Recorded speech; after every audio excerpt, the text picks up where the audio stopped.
week of pro action. I'm your host, Mathew Duffin, being joined in the commentary box by that of Kelly Davis. Good evening. It should be an absolutely fantastic night. It should be a cracking night's worth of racing and worth of action at the fantastic Temple of Speed, Monza, Kelly. We've seen this week already dramas, lap one dramas, turn one dramas, but this is Monza, so it's kind of well known for them sort of incidents, isn't it? Yes, it is. It's one of the classics. Good evening, everyone. Welcome along. It's one of the absolute classics, isn't it, Monza? One of the. It's a strange track. It's a fast track, as Mathew said. It's called the Temple of Speed. That's its nickname. It's a fast track. These guys should all know it very, very well, but don't let that put you off. There's still going to be some hairy racing because they know it so well. They will be confident. They will be confident, and it'll be an interesting and fascinating race to see for the neutral, I think, as well, because it is really going to provide us a lot of drama tonight. We saw in the Ginettas on Tuesday top out halfway down the start-finish straight and on the back straight, to be fair. That was an interesting one to sort of be a part of and to sort of... It was difficult to overtake. No such a problem here tonight for these pro boys. It is all going to be lights to flag action, especially, Kelly, in that first 15-minute feature race. Yes, indeed, it is. I feel your pain with the Ginettas. I run the Ginetta a couple of seasons ago, and Monza, it just run out of puff about halfway down the long straight. Such is the nature of this track. You get so much speed down the back straight, round Parabolica, and get a slingshot out of Parabolica, and end up with so much speed down the start-finish straight, and then into a very tight right-left chicane, which is that's where the action's going to be, and has been traditionally in the past, especially in Formula One, as we've seen in the past with Max Verstappen and Lewis Hamilton. Yeah, plenty of dramas here then, but the Teams Championship and Drivers' Championship after week one look like this. It's Tardock who leads the way from Silf with Brandon Williams P3. Dan Davis sitting in fourth place. Now, Dan may not be at his utmost best this week, especially. Got the new Fanatec wheels, so he's coming to grips with that one, so you may not see Dan running up at the sharp end of the grid and straight on the pace. May take Dan just a week or two just to get used to this new wheel and brake pedal, especially trying to get him accustomed to that one throughout the next couple of weeks. O'Reilly's P5 from Hooperts for the Dapper Racing Team. Erkin Koglu P7. Mike Matthews, the leader in gold, is P8 overall from Overtaker. Ian McGowan rounding out the top 10. Matt Wright second in gold is P11 with Zampolini 12th. Then Carlos Benrook. Snai is third in gold and 15th overall from Will Friedman, Clouden de Bont. And then we've got Meyer, Ramsel, Hibbs, Ledger, Van Zyl, Cairns, Cordno, Kalsef, Gooday, Tobias Hoffer, Michael Harris, Steve Millington, Lino, Sully, and then yet to score is Heo, Oza, Stein, Skunky, Stardog, Smith, and new boy Ismail Rashidov out there as well. MSA Racing are leading the Constructors to the Teams Championship by 67 points from Dapper Racing. Then it's Yin Yang Racing P3. Team Audio Sport P4 from SimPlay Racing with Cloud9 Racing. Team RRM, Bam Bam Bam Racing. Team GBR, Greasy Bandits. Roadrunner Motors, Quantum Motorsport. AS Racing, Bullbusters Racing, Full Send Fjord Lords, and Effect Motorsport bringing up the rear. And speaking of drivers who's one making his debut, that is, as we said, that of Rashidov, who I can't actually see. Yeah. Oh, no, he is there. He's P15 at the moment, currently sat in the pit lane. We have, thank God, obviously some of the guys who wasn't able to make last week out there on the circuit as well. Rob Smith, for example, in his Ford Mustang, the grey and blue machine, he's with us. Stardog as well, in which I think is potentially one of the nicest looking liveries on the grid. I'm a big fan of that red and that offset kind of white as well. I think it's quite nice. He's also starting today. Lino back with us, as is Heo and a few others. Umut Oza is the other driver who missed last week, and he's with us today as well in his McLaren. Only not seen Stein so far this season. Heo and the Skunky obviously was here last week and didn't score a point, Kelly. And it just goes to show now that with top 30 only scoring points, that's how tight this championship now has got to become. That Skunky, a front runner a few seasons ago, now struggling to get a point. Yes, indeed, such is the level. You're quite right. And this, as I said, this is a track they all should know extremely well. It's probably one of the most popular tracks on the game.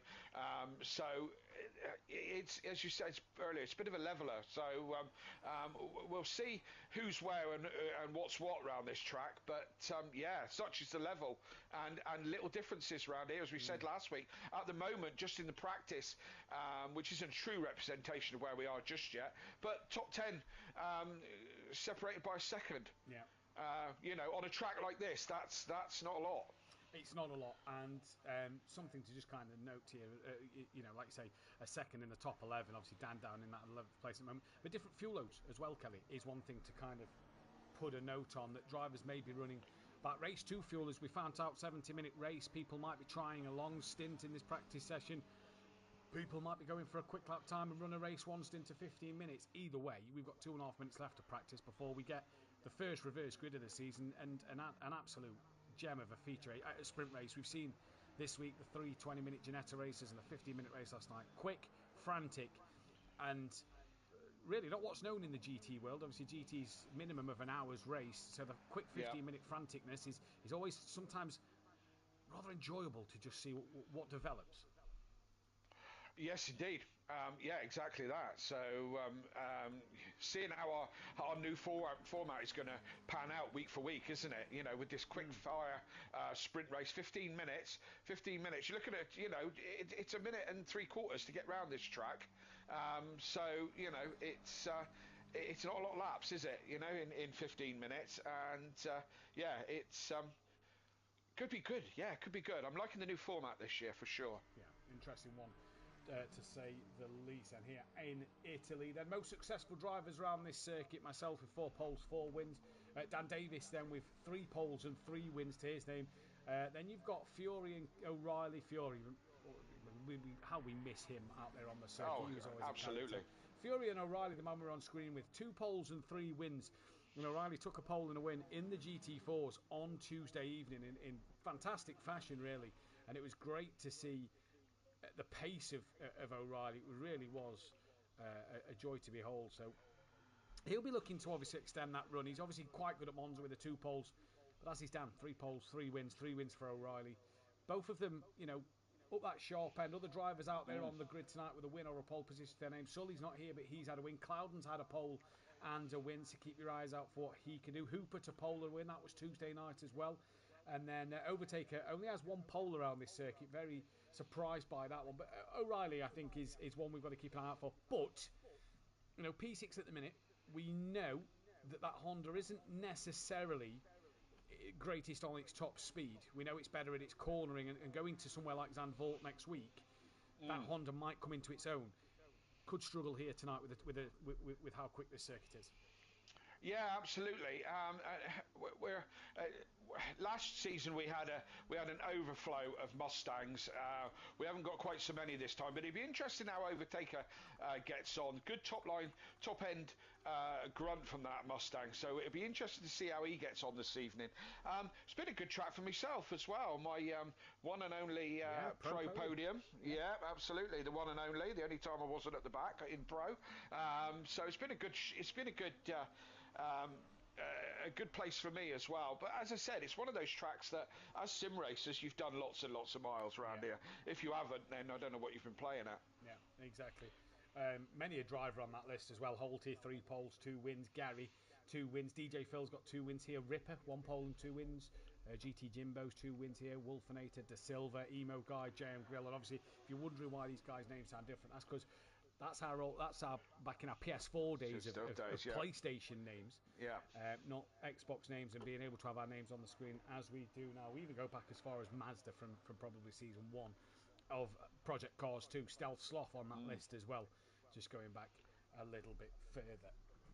But it is the Temple of Speed. Yeah. It also, Kelly, is the first reverse grid race of the season in our new reverse grid format.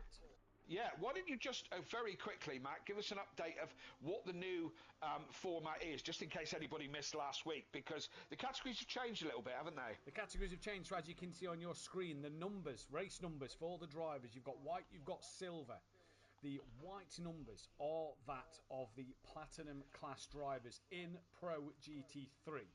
Obviously, there is white in GT4, which is classed as gold. The silver numbers in this are the gold pro drivers. So that is something to just keep remembering. White is platinum, grey is gold category on this game, because the black number doesn't work, which is a shame. There is a black number, obviously, then you'd have black, white, silver, red, but the black number doesn't work, otherwise black would be platinum. So what it is now, the new format is the reverse grid. Ismail Rashidov, by the way, is, I believe, down as a platinum driver, so that is wrong on his end. So the driver category for him is wrong. So he is actually a platinum driver. So the 121 is platinum. So what it is the reverse grid works like this. It used to be full reverse grid of championship order. It's now reverse grid of category. Yep. And the category being the quicker category, e.g. platinum, starts at the front. So as we can see, we've got Oza starting on pole position. Yep. And so on and so forth. The gold category, it doesn't start with Rashidov because he's meant to be platinum. Again, that's a mistake on our behalf. Is Rob Smith, the 117, is the start of gold. So, there's a few ways you can look at this. Yep. And the ways you can think about this is, Mike Mathew sits 8th in the championship. Will start today's race last on the grid because he is a gold driver, as Lino has missed the start bit. So Mike Matthews, 8th overall in the championship, ahead of Overtaker, ahead of McGowan, Carlos Ruck, Friedman, Cloudman, De Bont, starts behind all of them and at the back of the grid because he is gold. Because Rashidov is a new platinum driver, he starts at the back of the platinum category. Yeah. So the new drivers continue to start at the back of the pack, except they start at the back of the category they are inserted into. So Tardok, championship leader, starts 15th, while Oza, who missed last week, because he was already registered in the championship, on 0 points in that championship fight, starts pole position. For example, Skunky, 0 points, as well as Rob Smith, as well as Stardog, and as well as Heyo. They are your front four in that gold battle. Right, so tell me if I've got this right. When I make my debut next week, and I haven't driven any races at all, I will be at the back of my category for the first race. No, you will be at the front of your category. I'll be on front for pole. Because I have the lowest down in the points order. In the point standings, because you've already signed up. You go to the back if you have signed up anew that week. So because you are already in from last week, and you have already written for this week, even though you've not been able to do them races, you are technically classed as 0 points in that championship standings. Okay. Well, I'm sure it'll all come clear as we... I mean, I've got it. Hopefully everyone has at home. And it will become more clear as we get into it bit by bit. So, I'm riding on board with Tardok at the moment. He is at the back of his category, the Platinum category, yes? So, he's got to move forward. Instead of starting right from the back like he did, being the championship leader last year, him and Sylph starting right at the back. They start at the back of their category. So, as I said, I've got it. Hopefully everyone at home has. And let's see how we go. I think it's going to be... man on pole is going to have a good run tonight. Well, let's go through the grid order, shall we, with our new graphics done by John Gooday. Obviously, Monza's round 3 and 4, but it is Oza then who is your pole position man, with De Bont in second place. Jamal Clouden is going from P3 with Ben Rook alongside him in P4. Although no, sorry, Will Friedman in P4. That's just changed on the timing tower. Then it'll be that of Ben Rook and Carlos. P7 and 8 will be that of then Ian McGowan and Overtaker down the order.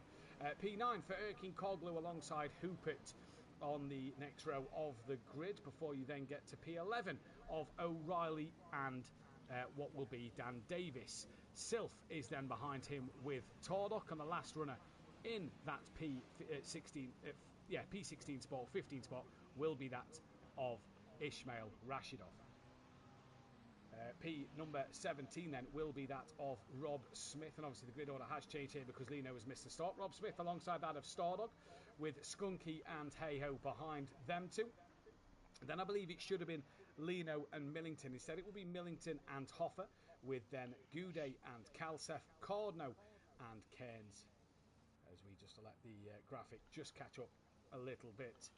It'll be Cardno, Cairns, Van Zillen, Ledger, Hibbs, Meyer, Ramsel, Snye, Wright, Matthews. Lino obviously now starting from the pit lane after missing the start of the grid. They're rounding the parabolica now, so we've still got a couple of seconds to let this grid graphic play through. We'll start to play it a little earlier in that formation lap as they go. But John's done terrific work in the off-season to make the graphic look nice and lovely and beautiful. Yeah, looks good. If drivers are in just pure white liveries, by the way, on the graphic, that's because we haven't received the information of what their liveries are. So don't worry, they're not running plain white at all.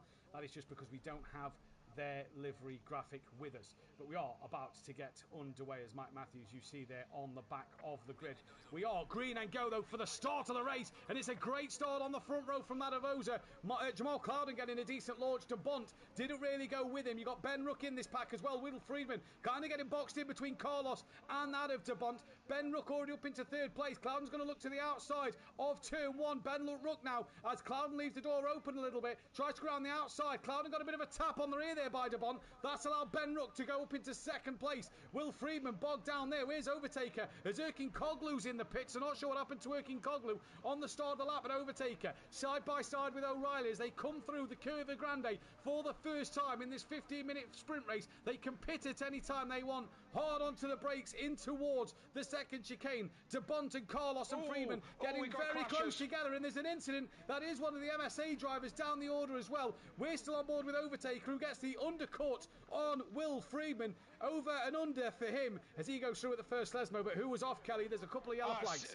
Silth and Williams came together in the break-in into the second chicane, and a little touch from Ismail and Tardok. I don't know where Ismail went. I don't know if he went backwards, but I'm on board with Tardok. They had a little touch halfway through the chicane as well. So 4 cars there just coming together.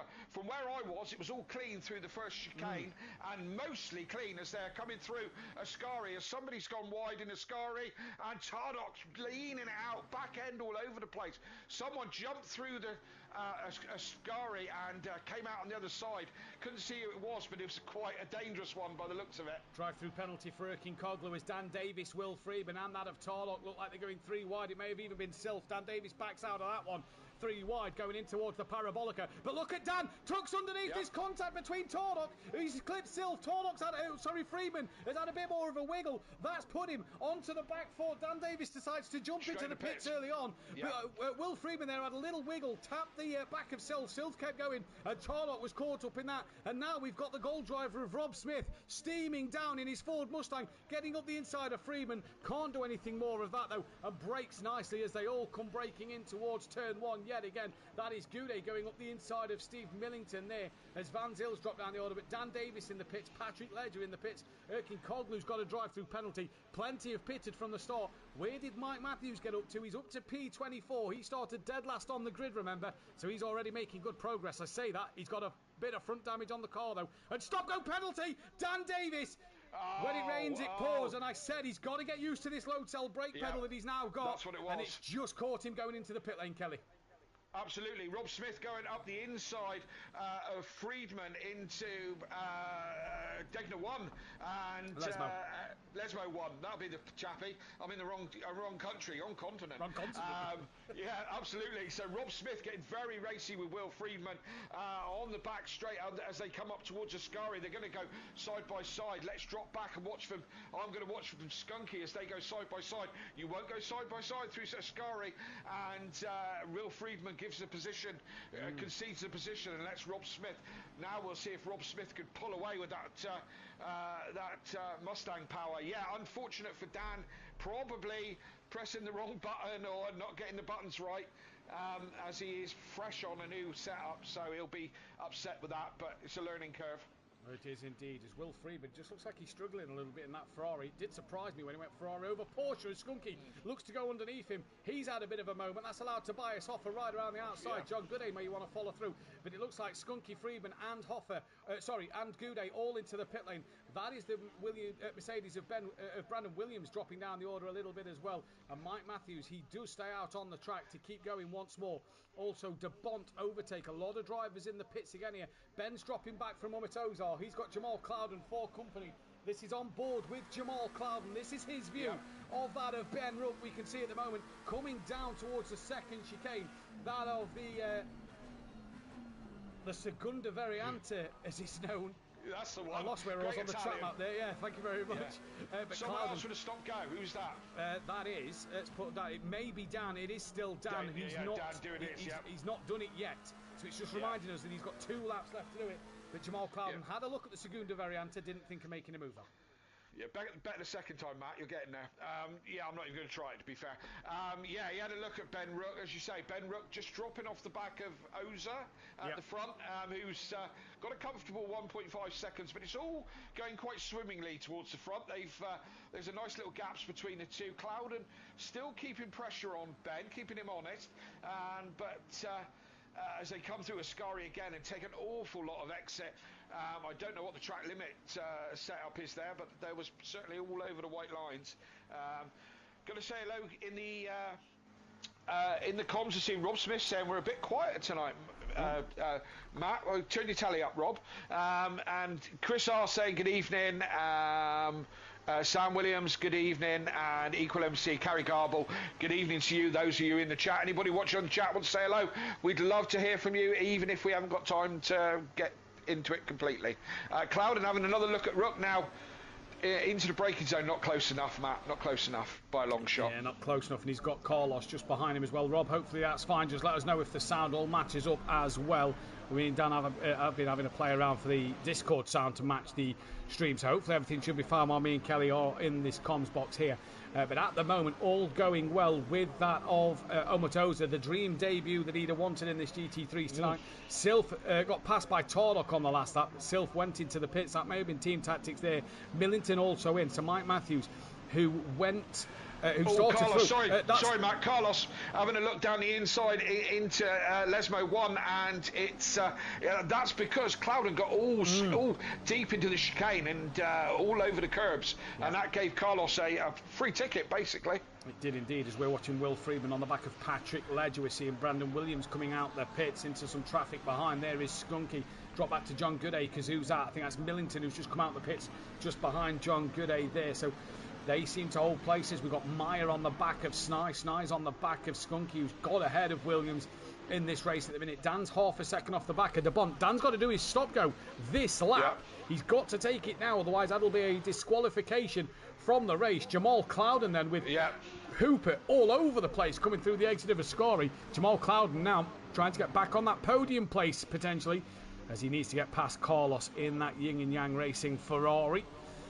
Yeah, good scrap building with these two. Clouden coming back at Carlos through Ascari and onto the back straight through Parabolica. This is giving Ben Rook, taking Ben Rook off the hook a little bit and giving him some space to get his head down.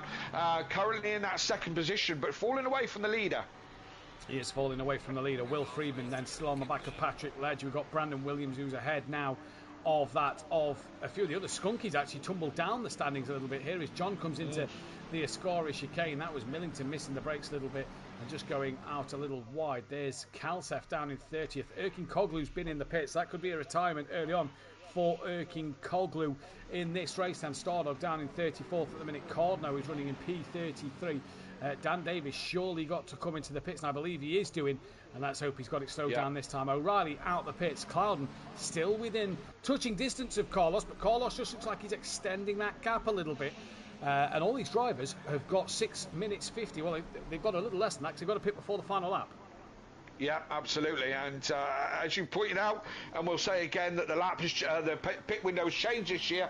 Pit window opens almost instantly, or first lap or whatever it is, and so they get pretty much the whole race to make their choice on strategy and how they want to go. Comes into play in the feature race a bit later on, a bit more. So, but we'll talk about that when we get there.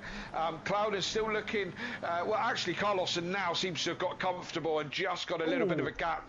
Cloud is deep in the runoff there. If you get too far out there, Matt, it gets a little bit slippery, doesn't it? It does indeed. And like Chris says, I just want to echo Chris's comments. Lovely to see so many pro drivers. Indeed, it is yet again great to see so many pro drivers on the grid. Down for 16th, overtakers on the back of Sylph. That's half a second. Now, evening to Jamie Brazier in the chat as well. It's interesting to see.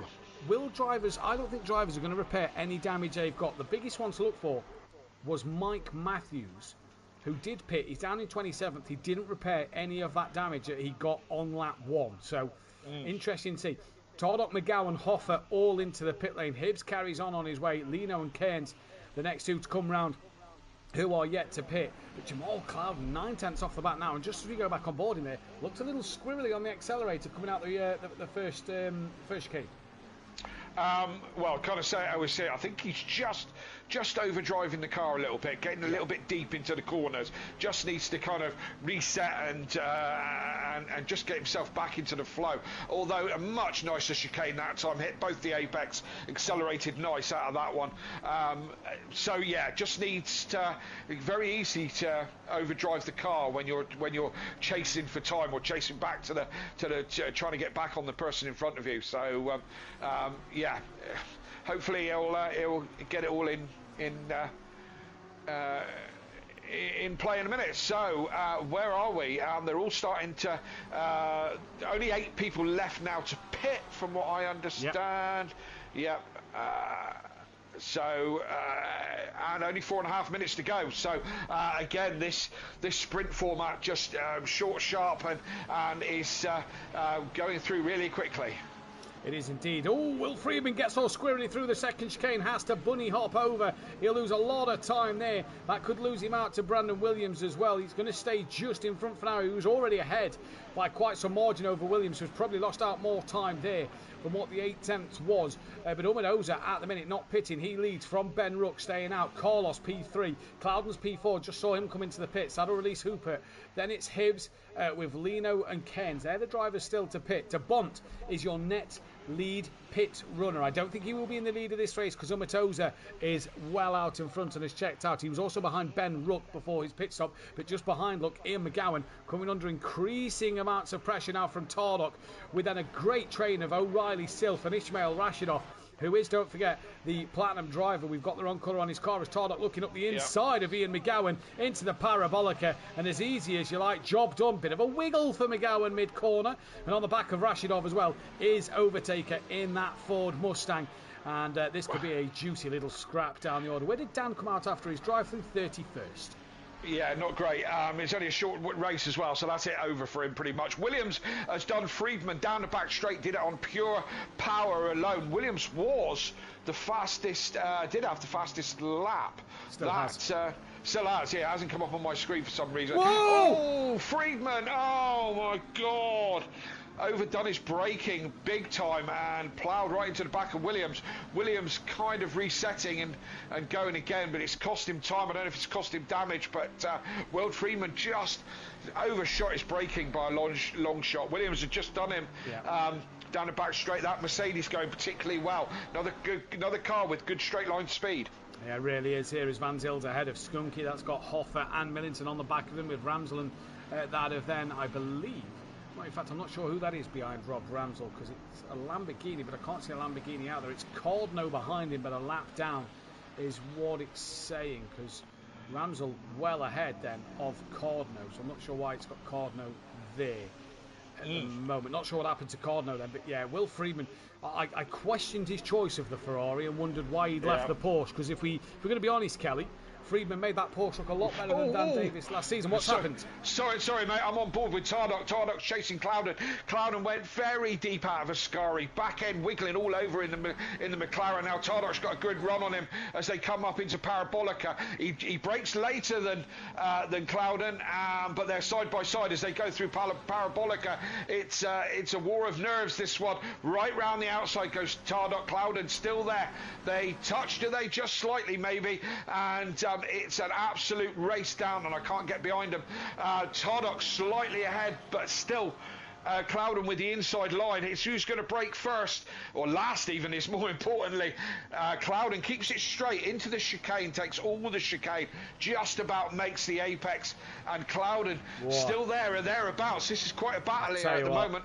That's Jason Plato. That's gone the apex of the second corner there. Yeah. Just behind as well, by the way. Well, what was happening, Kelly? Ian McGowan lost out to Silf. He's got O'Reilly, Ishmael Radnoff and Overtaker for company as well. O'Reilly's going to try and have a look coming down towards the Segunde Variante. But what is happening with Tardock? Tardock went down the inside. There, look, good move.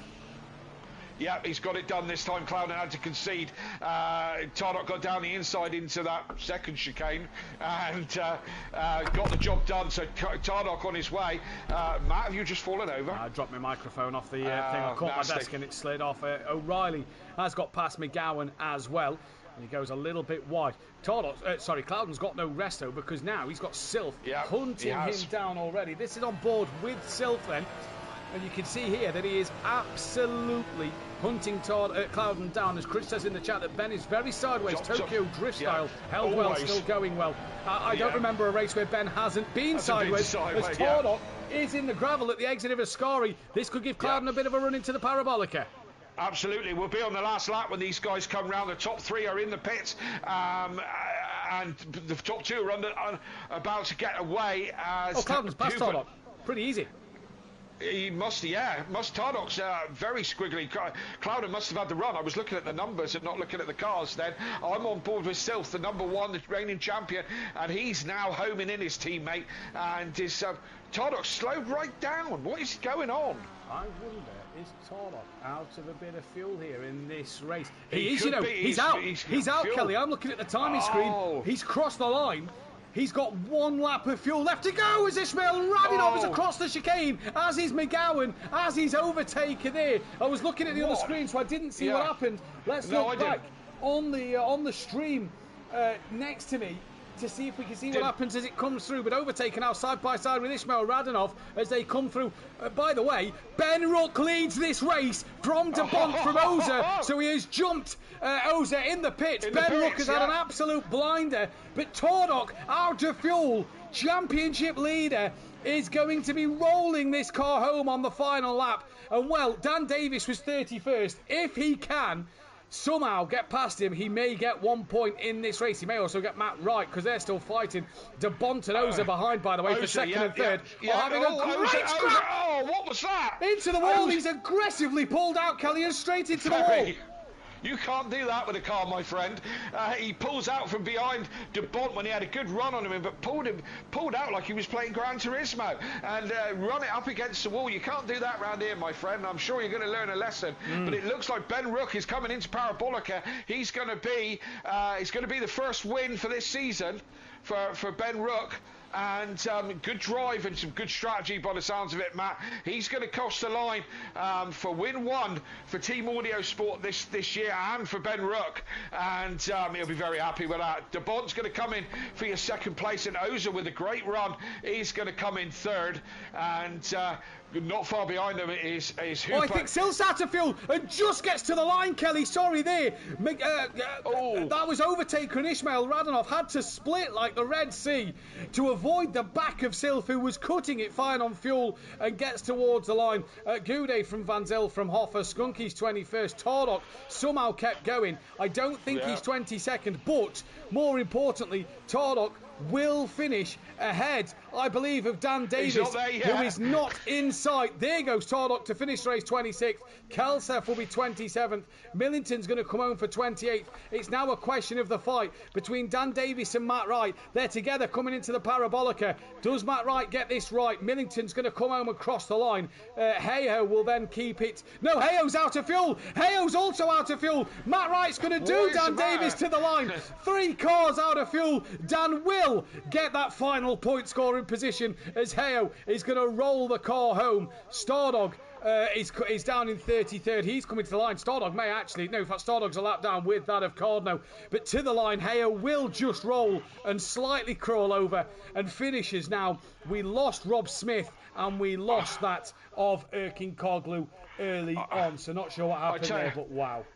I tell you what, Matt, I can't remember a race for a long, long time, certainly in the modern era, where so many people have been low on fuel and run out of fuel. Have they used the AI tools that are available to them on the Discord and it's got it wrong, or what? I mean, that's a lot of people who run low on fuel, isn't it? Unsure, but that seems very, very strange as to why all of them drivers have run so close and so little on the fuel load.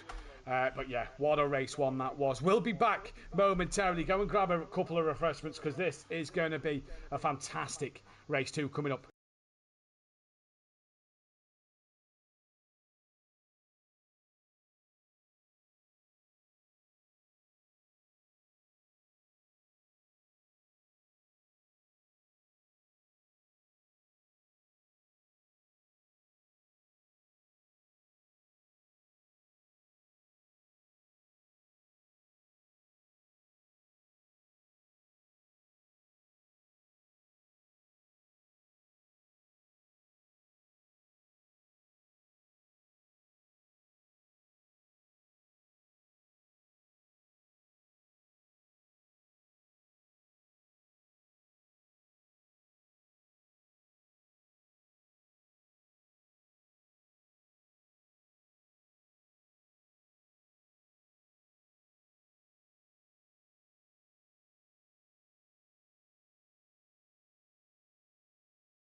afternoon. It was an absolutely fantastic start to the day.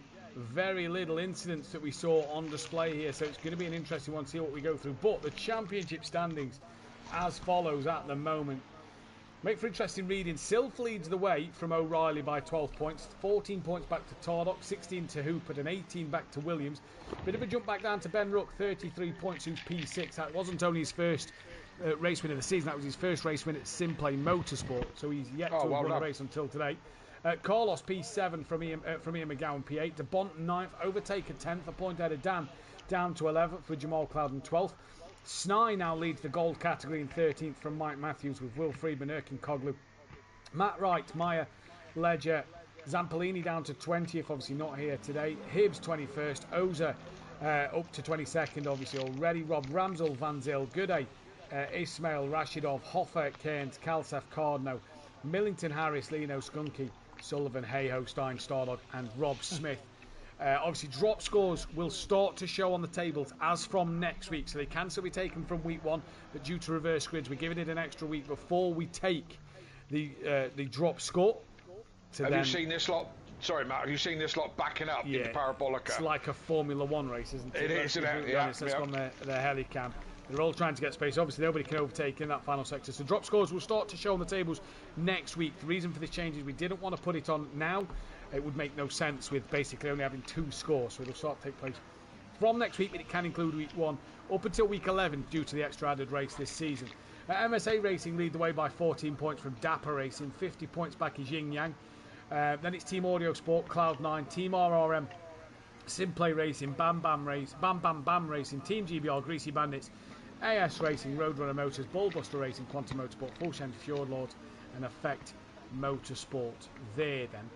So already what has been an interesting day so far. But that is, as we've just said, Ben Rook's first win overall. Not just his first win this season, first win overall.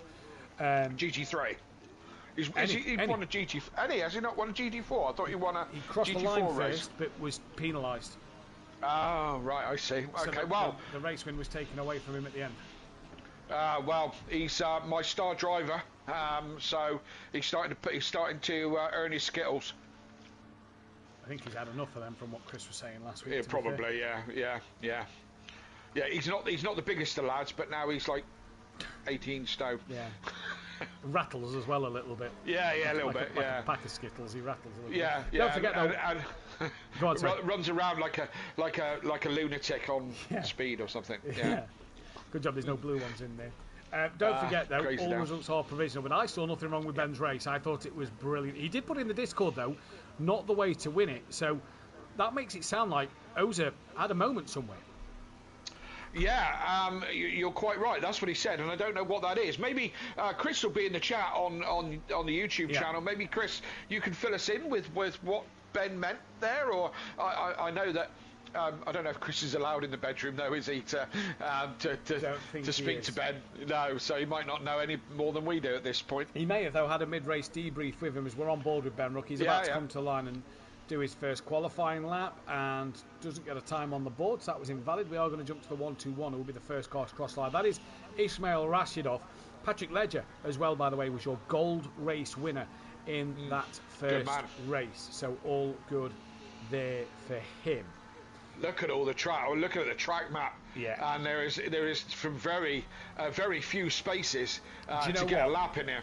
Brands Hatch would be an interesting one. Very short lap. Zandvoort is a very quick lap. Yeah. So that's going to be interesting as well. I think that could be interesting next week with 30 odd cars on the grid. Yeah, that's going to be mad. Absolutely. What are you looking here? 1 minute. You're looking at mid to high 140s. Here. Yeah. 147s I think is the pole time. 146.8 is the pole time at the moment. So you're looking at mid to high 140s. So yeah, it's going to be an interesting one to see who does what. The 200's coming toward the line. That is then that of Tardock. We're not going to be able to pick him up. So let's find 977. That is Kalsa. Let's see what lap time he's going to put on the board. We'll then go and pick up the number 3 of Erkin Koglu. Kalsef currently 15th. Crosses the line. Moves up to P13. Erkin Koglu back in. We don't have Rob Smith the other Ford Mustang driver out there. So not got him in for this first race either, as Erkin Koglu moved up to P12 overall. Let's pick out the 208 of Will Friedman, currently struggling down in P21. But I suppose, laps to come. Long lap though, Kelly, 10-minute qualifying, so these drivers got to get on with it because there's already 3.5 minutes left, so they're only going to get 1 or 2 more laps left in the bag here. Yes, indeed. I've been sat on board with Dan, who has just gone 5th place, but still 6/10 off the ultimate pace of Tardok at the moment with Williams. Williams had that fastest lap in race 1. That Mercedes going very well around here, good straight line speed, and Williams seems to have a hold of it. Yeah, he does indeed. He looked very, very good in the practice session, and he's just backing it up, I suppose, now, isn't he? Yes, indeed. Yes, he is. Only a quarter of a second off Tardok's time. We may get a couple of quicker ones. I don't think practice was much quicker than this. So it's what time of day? It's still morning, isn't it? 6 in the morning. 6 in the morning, track temperature at 15 degrees, air temperature 15 degrees, no wind, nice and sunny. Dan flashing his lights at Hibbs. You can flash all you like, Dan. He's got a right to be there. There's no moving out of the way for qualifying. If you're on a valid lap, then no. If you're not, you can do as you please. Tardok's just improved by a little bit more. Sorry, Kelly. He's gone and found a 10th of a second there then. As we're going to watch Matt Wright come down, and he moved well. Matt Wright climbs up into the top 9 now, 10th place overall. Get on. Yeah, good effort. Good effort. Well, it's all tumbling, isn't it? Look, top. Yeah. Where do we get to the second? 18. Overtaker, currently 18th, 9/10 off the pole lap. But that from first to second, there's 3/10, so that's quite a jump.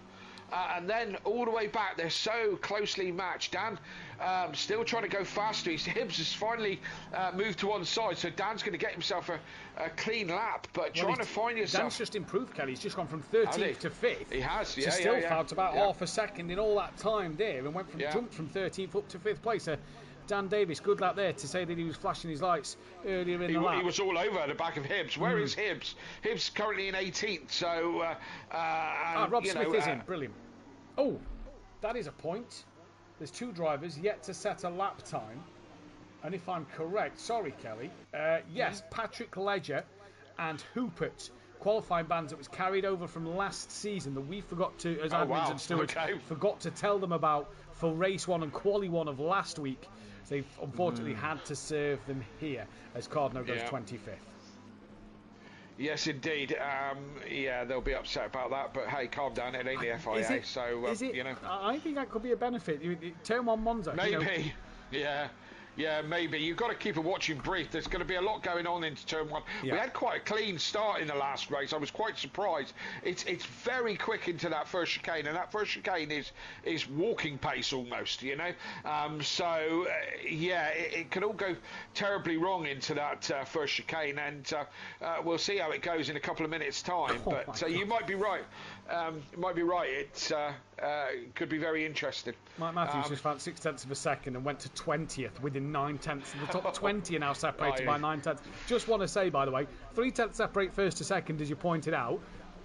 Not anymore, because De Bont's just gone within 1/10 and a half. Now Williams goes within 2/10. But if we go then from 4th down to just over 12th, just 12th place, let's say, there's 6. That's 3/10 separating the top from 3rd to 13th, should we say now. So heck of a lap that from Tardok. Drivers coming to the end of their lap. Let's pick up the number 15 car. That is Hey-Ho. Currently 22nd. Go on, dip under. Get it. Find a 10th. Find 2/10. Dip under a second. Make it 22 within a second of the leader. No, sadly not for him. The 17 car's coming towards the line now. That is Oza. P2 in the first race. Finds time. Goes P12 now at the minute. What about car number 7? That's Cardno. 4/10 off, finds 3 of them temps, goes up to 22nd place. We'll drop back to the car 57 of Snai, as a couple of others are coming to the line and improving. Overtaker's one of them. He's 17th place, crosses the line now, stays 17th place. Ben Rook, race winner, P18 in this next race. Snai moves up to 15th, so knocks them down a couple of places as well. Lino coming towards the line now. What's he going to do? 2.8 off the pole. What about Tordok? Can he find any more of an improvement? Sylph is still out there on a lap. Yeah. That's the crucial thing to know. Overtake is still going. In fact, no, he's slowing down now, so that's him obviously done. Tordok next to the line. Does he improve? No, he does not. It doesn't. Where's now Mike Matthews within a second? 22nd on the grid. The last man within that second mark. Can he find any more here to improve? Nothing from him. Let's go and find car number 3. That gives us a bit of chance to find him. It's Erkin Koglu within that 3/10. He's returned to the pit. 87 will be next towards the line. I don't know if we're going to find him in time. That is Van Zyl. We do just pick him up in time. He then stays where he is. And now it's just down to Sylph. Number 1 at car, the very end. It's an MSA 1-2 yet again in the feature in the second qualifying here this season. But what is Sylph going to do? He takes the pole by a tenth and a half. Finds 3/10 of a second. And now, sadly, makes it only 9 tenths between the top 18 and not top 22. Yeah, absolutely. And so MSA run leading the way, but we got quite the inter-team battle here, haven't we? Sylph proving that number 1 like he has to. He doesn't. Proving that number 1 on his car and goes number 1 with the quickest time around here. And all the way down to 20-something was just a second. And you know what, Matt? It's a grid this tight. That's crazy. Your race 1 winner is sitting in 19th place on raw pace, raw speed alone. But it's not all about raw speed.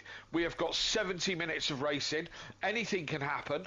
Better to lead from the front, of course. They always say that. It gives them an opportunity to stay out of the action and the chaos. But mid-runners, they're the ones that are going to be in trouble. Don't go away. It's going to be crazy. Don't go away. The Honda of O'Reilly down in 14th place, just going to show that it's not necessarily the best car in a straight line around this circuit. So interesting to see here. Dan Davis, even though he got within about 3/10 of the pole time, maybe 4/10 at the end after a self-improved P8. So that shows how close it was at the front of the grid. It is incredibly tight up this front part of the grid. I'm just inputting the qualifying results for the data on the spreadsheet. Once that is done, we'll be able to run through the full order properly. In what has been, Kelly, to be fair, so far, an incredible qualifying session, an incredible race 1. I mean, there's a lot more to think about than just going out there and giving your best lap. And in the chat, Chris said, got stuck behind traffic, crashed, not enough time to set a better lap. They're obviously talking about Ben. So he's got caught up in traffic. That's why he hasn't been able to make that ultimate pace that he had today. So how many more are affected by traffic? You know, and this is the thing, 35 cars on the grid. You said earlier in that qualifying session, look at the state of the track map. There wasn't a clear run for anybody. So the fact that people have been able to get a clear, I think Sylph had the best chance of a good clear track at the very end of qualifying there. Yeah, as I say, it's not just about, it's either get out quick, but then even that doesn't help. I mean, it's going to say get out quick in qualifying, but the problem is, by the time you get round to start your lap, there's a good chance that there's still people coming out of the pit. It's very difficult to judge, indeed. Yeah, indeed it is. As we just come to finish inputting the data, that gives another pole position to Sylph and to the Ferrari team as well. So Ferrari now take their 37th pole position. Lamborghini, by the way, now 76th race win since GT3s have taken place here at SimPlay Motorsport. And it was a Ferrari, a Lamborghini and a McLaren on the podium. That was McLaren's 330th podium, making them the outright leaders of the podiums. Lamborghini taking their 242nd podium, and Ferrari got their 175th podium. Obviously for Ben, we know that was race win number 1. Sorry, Kel. Yeah. Is that from the very beginning, those stats? Or is from that season 1 of Project Cars 2? Right, so not just the modern era, as I'm going to start calling it these days, the modern era. Here's a point, and I noticed this last week when just going over the stats page to make sure that everything was right. Sylph won last season's title without a pole position. That is his first pole position at SimPlay Motorsport. Oh, wow, I'm quite surprised at that. Very surprised. That's very interesting. Fun fact. There we go. Right, let's get the poll up and going, and then we'll see what happens, and we'll get through the grid order quickly. And yeah, still in the chat, Chris again saying, hate turn one. Everybody wants to go from first, from last to first in the first turn. Absolutely right. It's a bit of a sim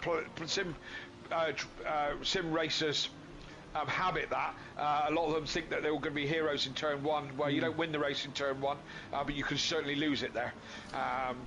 And you can ruin somebody else's as well while you're there. So yeah, it's a little bit of a curse of sim racing, unfortunately. It is indeed. Grid order then is Silf from Tardock on row 1. Row 2 is De Bont from Oza. Row 3 is Williams from Erkin Koglu. Ismail Rashidov P7 from Carlos, with Dan Davis 9 from Kalsef in P10. Kalsef, the the gold pole sitter. McGowan then Cairns. Meyer from O'Reilly before Clouden, Snye, Wright overtaker, 18th place as we've said. Benrook, Hibbs, Friedman, Mike Matthews, Van Zyl, Cardno, Hayho, Ramsell, Skunky, Goudet, Hoffer, Stardog, Rob Smith, Millington, Hoopert, Lino and Ledger then as they enter the Parabolica for the second and final time this week of Monza and this week of Pro. Remember, we head to Zandvoort where Dan Davis will be live with the action with Alexa Marshall on Tuesday night for the Who Darren Ginetta Cup. Pro-Am will be back with Dan Davis live on the comms for Wednesday night, and then myself and Kelly Sweetstick will be back in your box. If you haven't done already, please hit that thumbs up button and subscribe to the channel if you are new, because we were 17 subscribers away from the magic 1,000 number. We'd love to hit that, I'd say by week 6 to be fair. Let's try and get that done by week 6. This is week 2 of the season, but the drivers coming to the start line now. It's an MSA front row as it was a week ago at Zolder. De Bont and Oza waiting in the background, and for race 4 of the season it's green and go here at Monza. It's a great start from Tardock. It's an even better start from Williams, who splits the middle row of the grid, almost Ashley Sutton like in the touring cars the other week. He's got an almighty run, all about the slipstream. Ismail Rashidov as well's got a good run. Williams may fancy making this 3 wide, backs out of it. Sylph sends one on his teammate, misses the chicane. There is the last Dan Davis across the grass. Dan Davis across the grass. He's parked, then pulls forward inside Clouden there. So I'm not sure what has happened on Dan Davis's end, but that is unlike Dan to have pulled forward on the traffic. So not sure what has happened there. That is Snye as well taking to the escape road. But where did Sylph come out? Sylph come out leading this race. He's going to have to yield that time back to Tardock as Tardock looks up the inside at the second chicane. Can't do so. Through that one, Tardock's going to now have a look on the run down to Lesmo number 1, and it is Sylph from Tardock, from Oza, from Ishmael Williams, and it's Erkin Koglu. And what about who was the big losers out of that one? Well, you have to say Dan Davis and Patrick Ledger dropping down the order. Yes, indeed. That's disappointing on both levels for me. I was on board with Mike Matthews because he usually seems to be in the thick of anything going on. And he had a reasonably clear run. I had to jump over the chicane a little bit to avoid the carnage in one, which Dan Davis seemed to be in the middle of. Had a little bit of a touch with Ben Rook as they came out of the chicane, but now they're moving on their way, but still only 18th and 19th at the moment. So it's hard to move forward in the first couple of corners. Contact between Friedman and Cardno, and that's put Friedman into a slide coming into the Ascari chicane. Cardno now under pressure from Jamal Clouden on the exit. That's Will Friedman, who's way off on the exit of Ascari as well. That's with Rob Smith with him. So a lot of gaggle of cars. Dan Davis in the thick of this fight as well, further down the order, as Clouden trying to run the outside of Cardno. We'll keep an eye on what's happening at the Parabolica, and Clouden gets the move done. Now look at the thick of this with Hoffer, Friedman, Van Zyl, and that of Hoopert in this fight. Dan Davis there as well, all trying to come through the Parabolica. 2 by 2 they come and all get through nice and cleanly, but Clouden ahead there then of that of Cardno. John Gooday looks like he's got him across the line as well, so Gooday also got past him.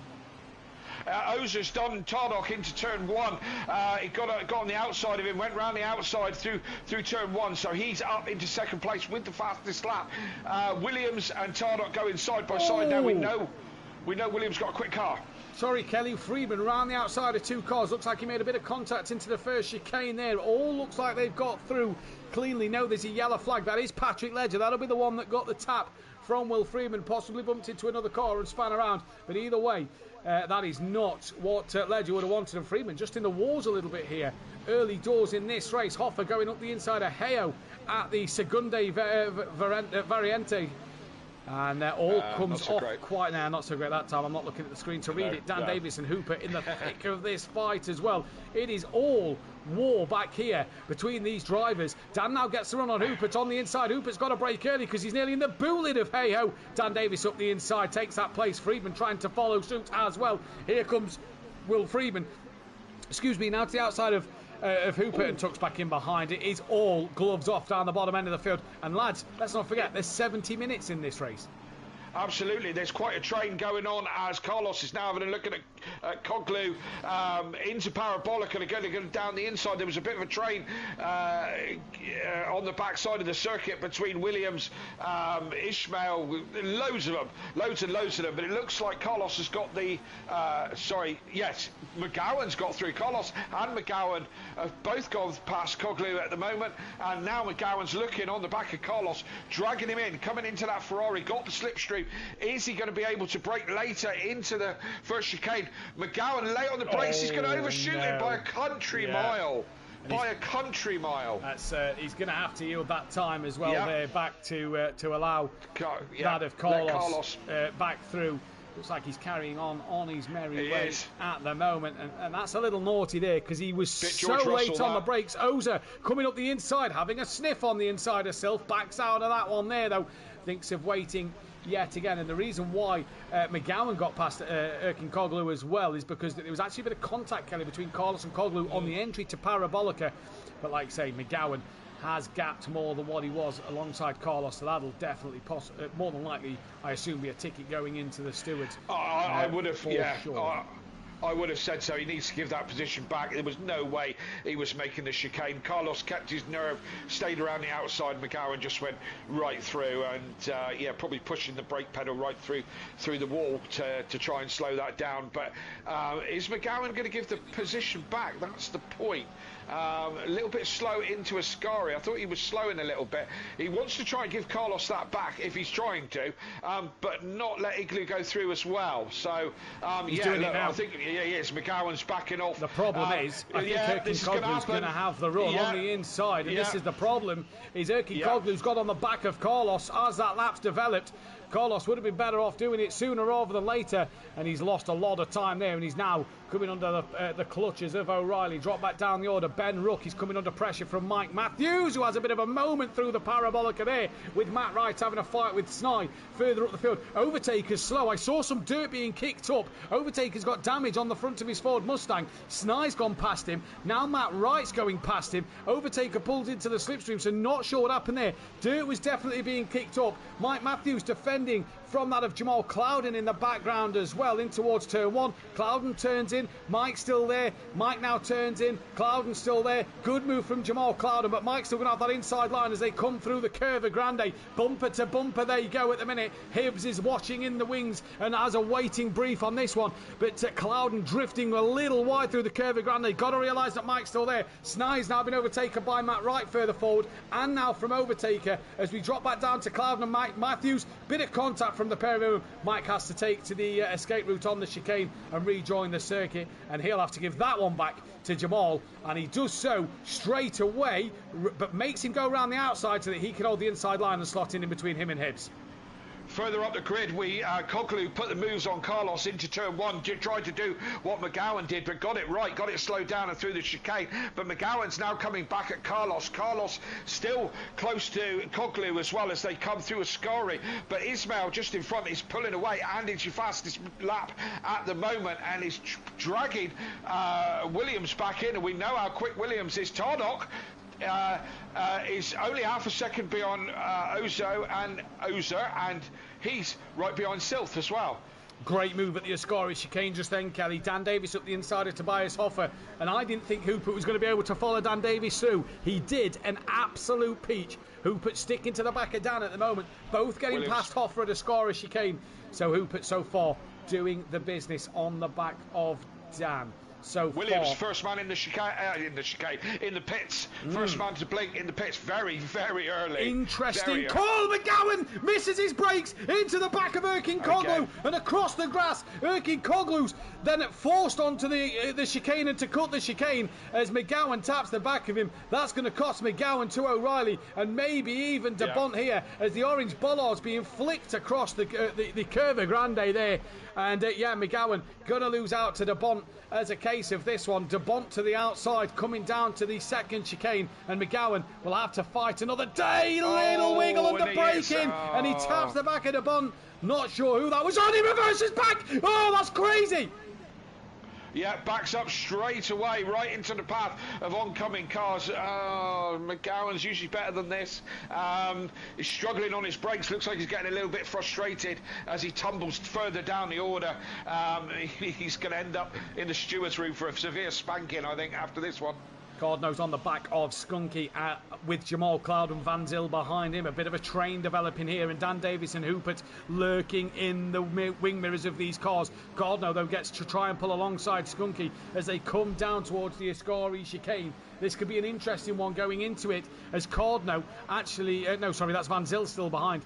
Still tucked back in behind that of Skunky, but a train developing. Dan Davis and Hupert getting onto the back of it. So Hupert hasn't made the progression forward since that qualifying ban that he probably would have liked to have done here. And Kelly, what I can say, and I will say now... Sorry, Matt. Fight for the lead. Fight for the lead. Jose's got right in the slip of Silth. He's going round the outside. He's got the pace of him. He's come up beside him.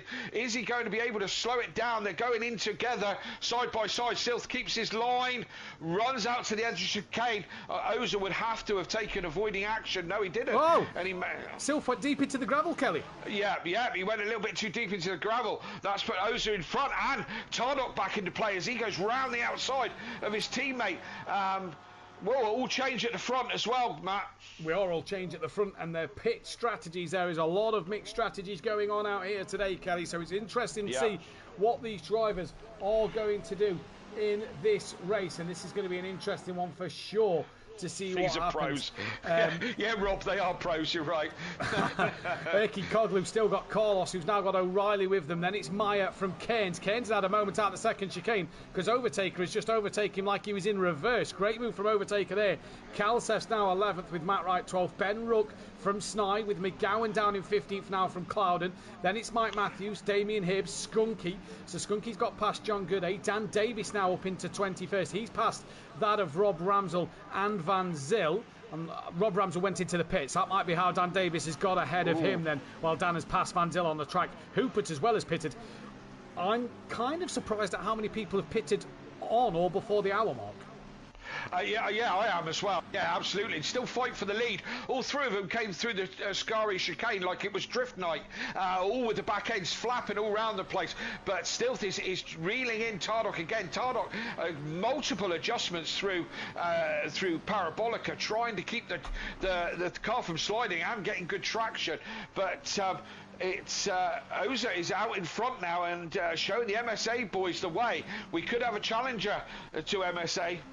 With this gentleman, we could indeed. Snide went a little. Sorry, mate. Silth right round the outside into the first chicane. It makes it stick this time, and Tardock has to just yield as a number one car comes round the outside and he's in front again. So does Rashidov, though, Kelly. Rashidov is right on the outside of Tardock. Tardock dipped a wheel onto the grass again at the exit of turn one, like Silth did a lap ago. Ishmael Rashidov, though, on debut tonight, coming up the inside into the second chicane. A Porsche could be on the podium. Who'd have thought that as they make contact? And Rashidov is around. Erkin Koglu now gets through, Carlos gets through, O'Reilly's through. Then there's Maya, as there was just enough of a gap for Rashidov to rejoin, and he rejoins down just behind that, or side by side. No, now tucks in behind Maya. I didn't see. I was on board with Tardock, so all I saw was Tardock's car twitch a little bit. I didn't see Ishmael's side of the accident. So, hang on, I'm just looking up on the stream here. It's just coming up on the stream as we're slightly delayed to what you see. But hard racing at the front, Mathew. Very hard racing up and down the grid. Jamal Clouden for 13th place is on the back of Ian McGowan.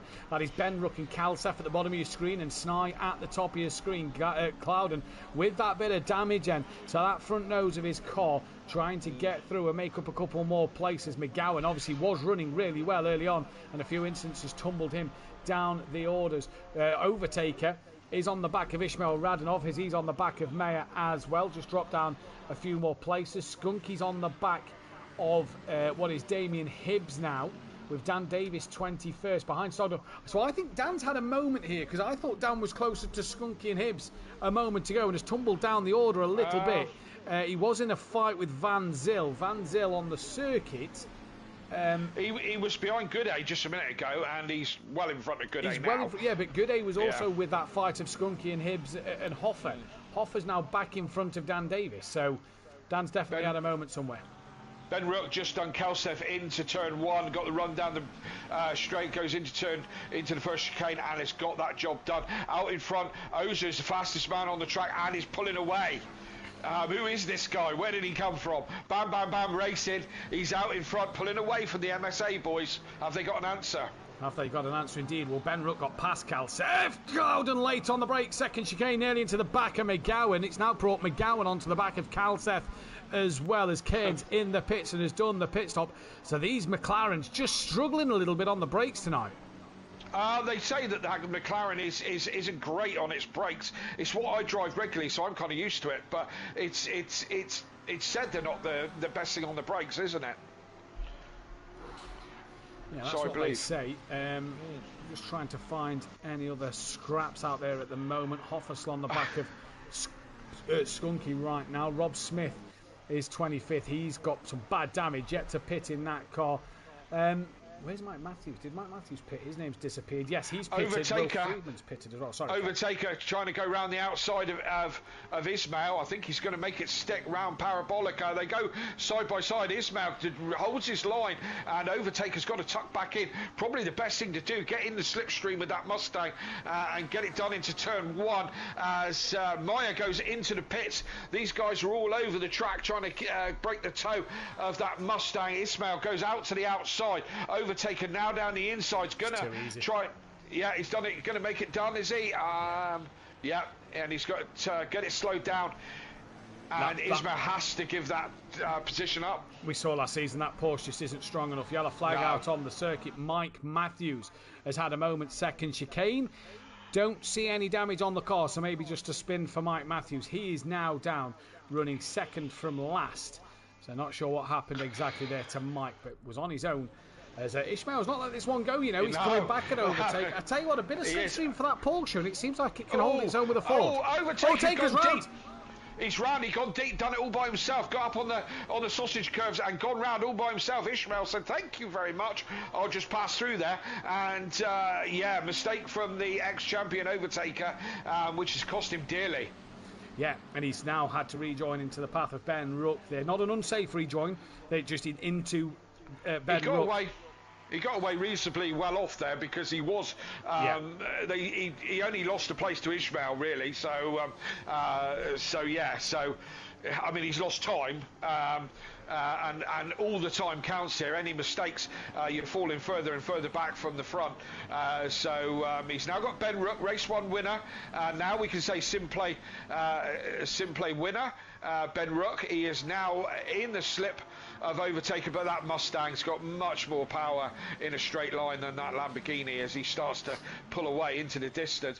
They come into Parabolica, the Lamborghini starts to reel back the Mustang a little bit as Overtaker all over the curb into Parabolica.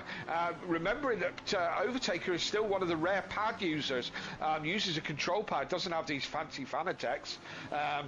He still running on the pad, so sometimes it makes him look a little bit kind of erratic in his lines, but keeping Ben Rook honest.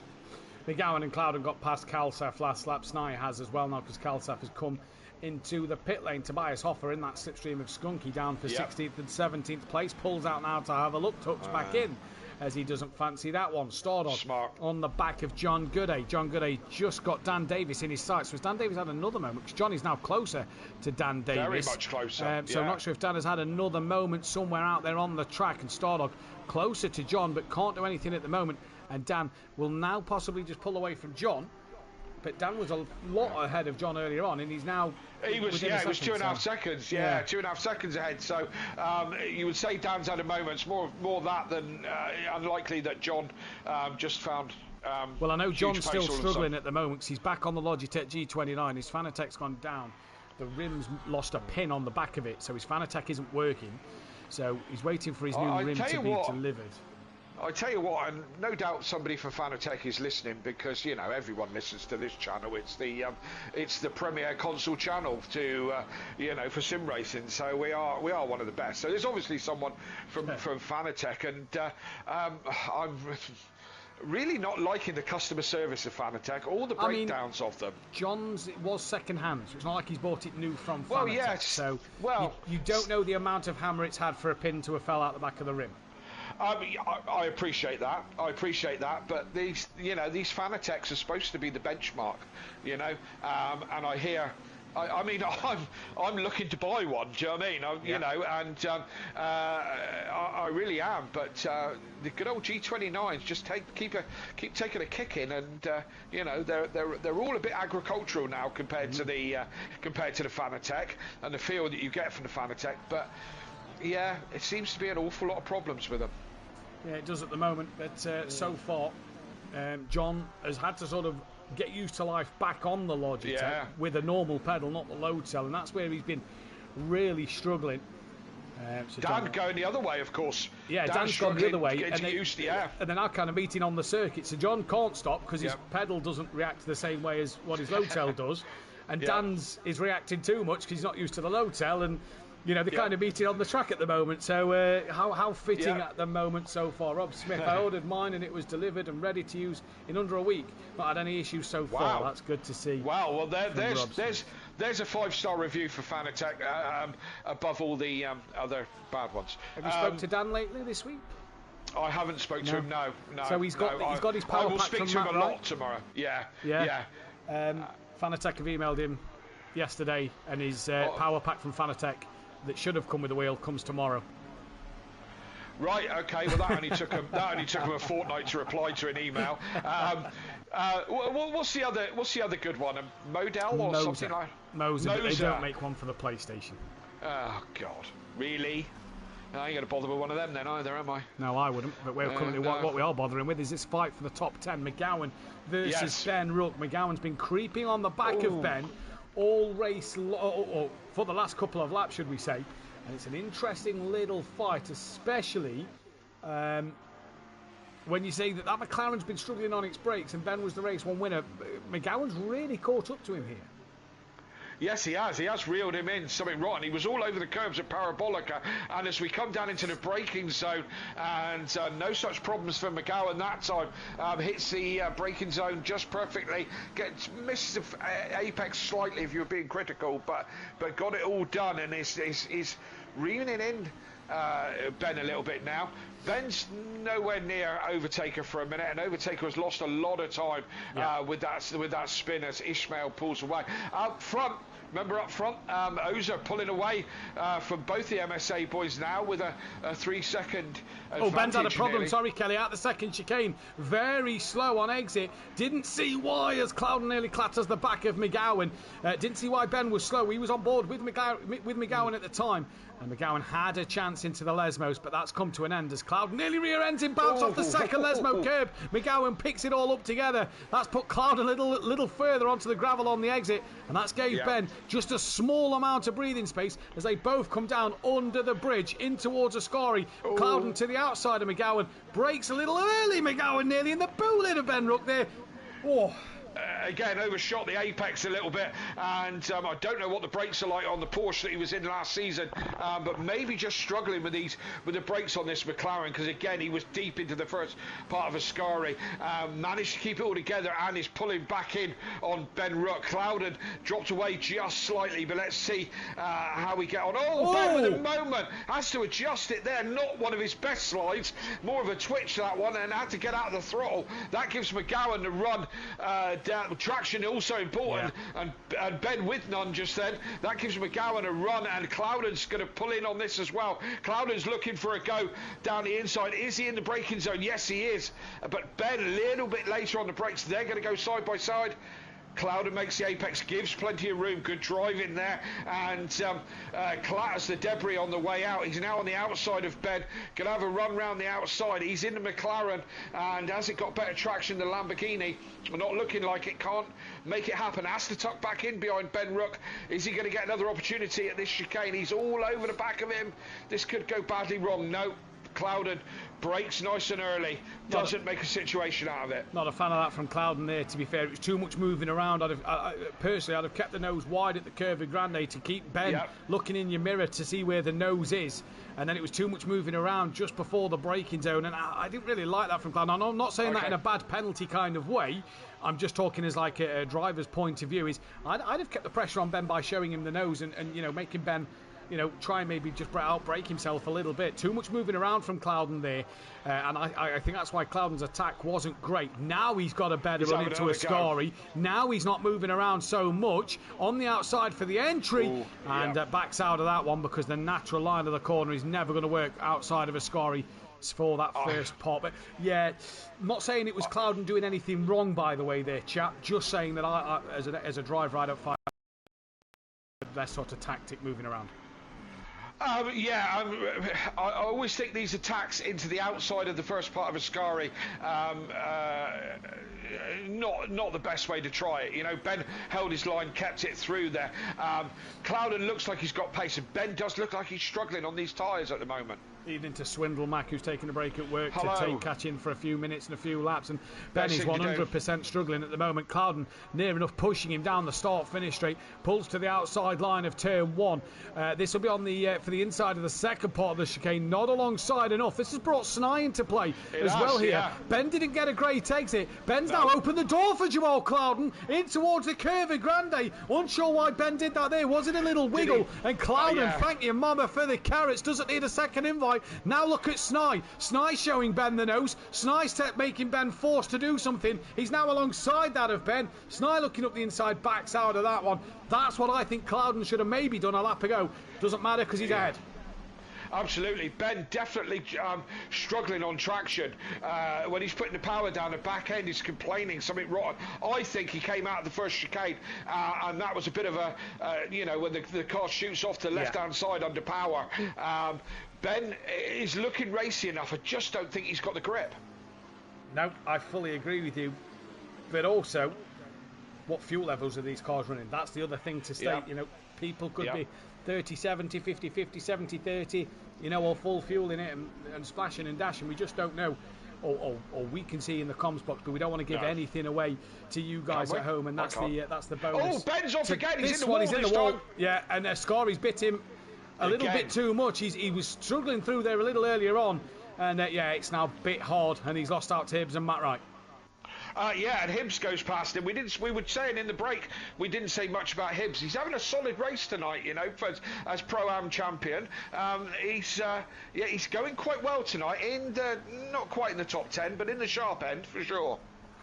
Yeah, in the sharp end for sure. And that's the interesting thing to keep our eyes on. What I have just sent you there, Kelly, is the timing screen that I have in front of me.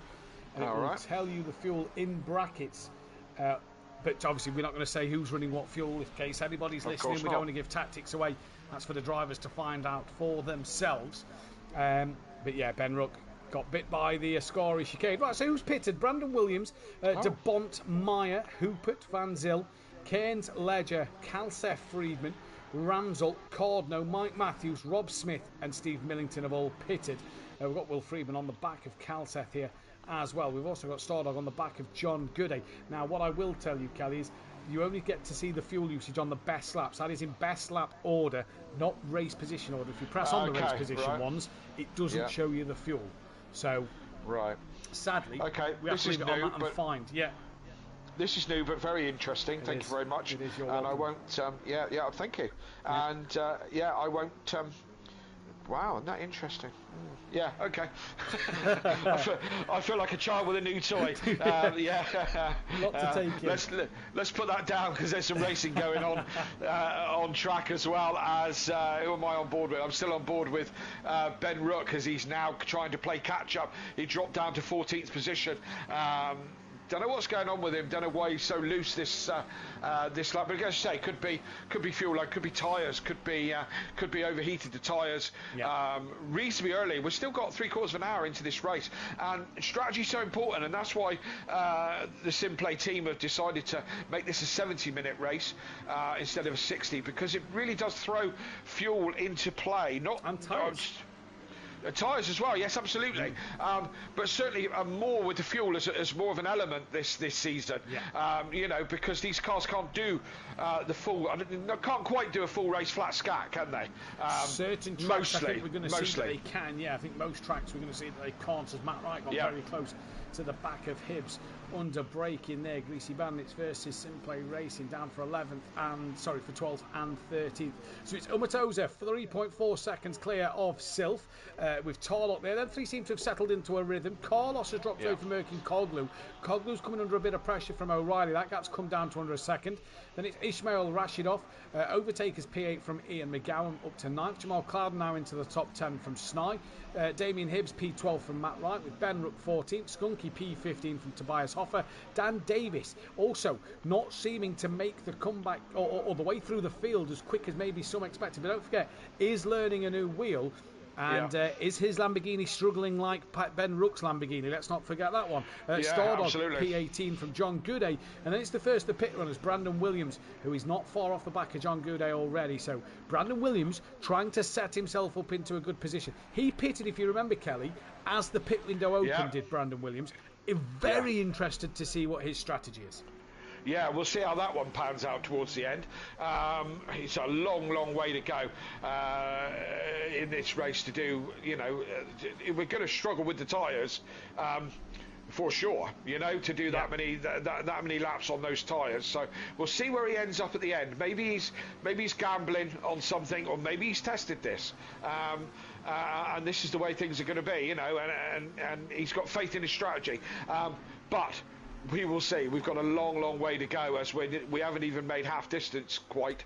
So, but we're not far away from it. And as Matt said, we're starting to settle down a little bit. Matt Wright close to the back of Hibbs, but not close enough at the moment. Coglu close to O'Reilly. No, O'Reilly's just past Coglu. Oh right, so Coglu had a problem. That was 7/10 the last time I saw it. It's now 8/10. O'Reilly the other way. So Erkin Coglu there has now got Ismail Radonov on the back of him. And something's gone wrong with that McLaren.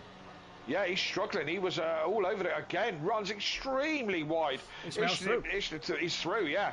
I don't know what's going on with Coglu. It seems like his car's turned to rubbish all of a sudden. That can't be a puncher. I've never had a puncher ever. So I mean, it seems but way then I'm too heavy early on for me tyres. for a puncher. That does, because tyres can go roughly an hour. If you're really good, you could probably get an hour and a half out of him. But I don't think he's punctured. He seems to be going. It was just the way it went through the Lesmos that he was off that made me thought it's had a puncher. But no, he's gone through a score, absolutely neat and tidy. But yeah, he's dropped down to P7 now, so he's got to go again. Let's jump back to the Matt Wright's lost start a bit of time actually.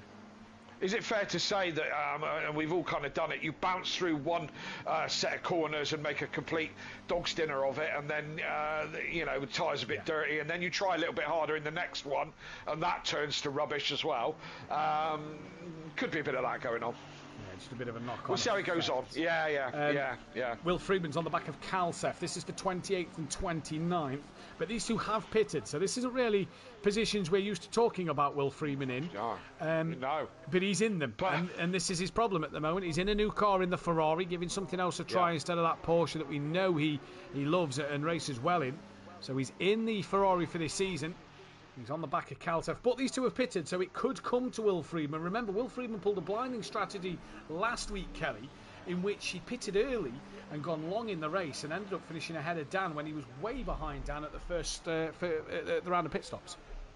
Yeah, Skunky with an off in the first chicane. I don't know that's going to do. Can he lose time? I think he's lost out to Hoffer. Yeah, so Skunky with a poor first chicane. It's crazy, isn't it? You've got to, you're telling me about Friedman down in 29th, and I have to scroll a long way down to pick him up. The size of this field is just mental. Is Pro-Am the same? Yeah, Pro-Am's 40 cars as well. Whether all 40 have turned up, Pro-Am is 40 cars as well, so it is just really as busy. Scared.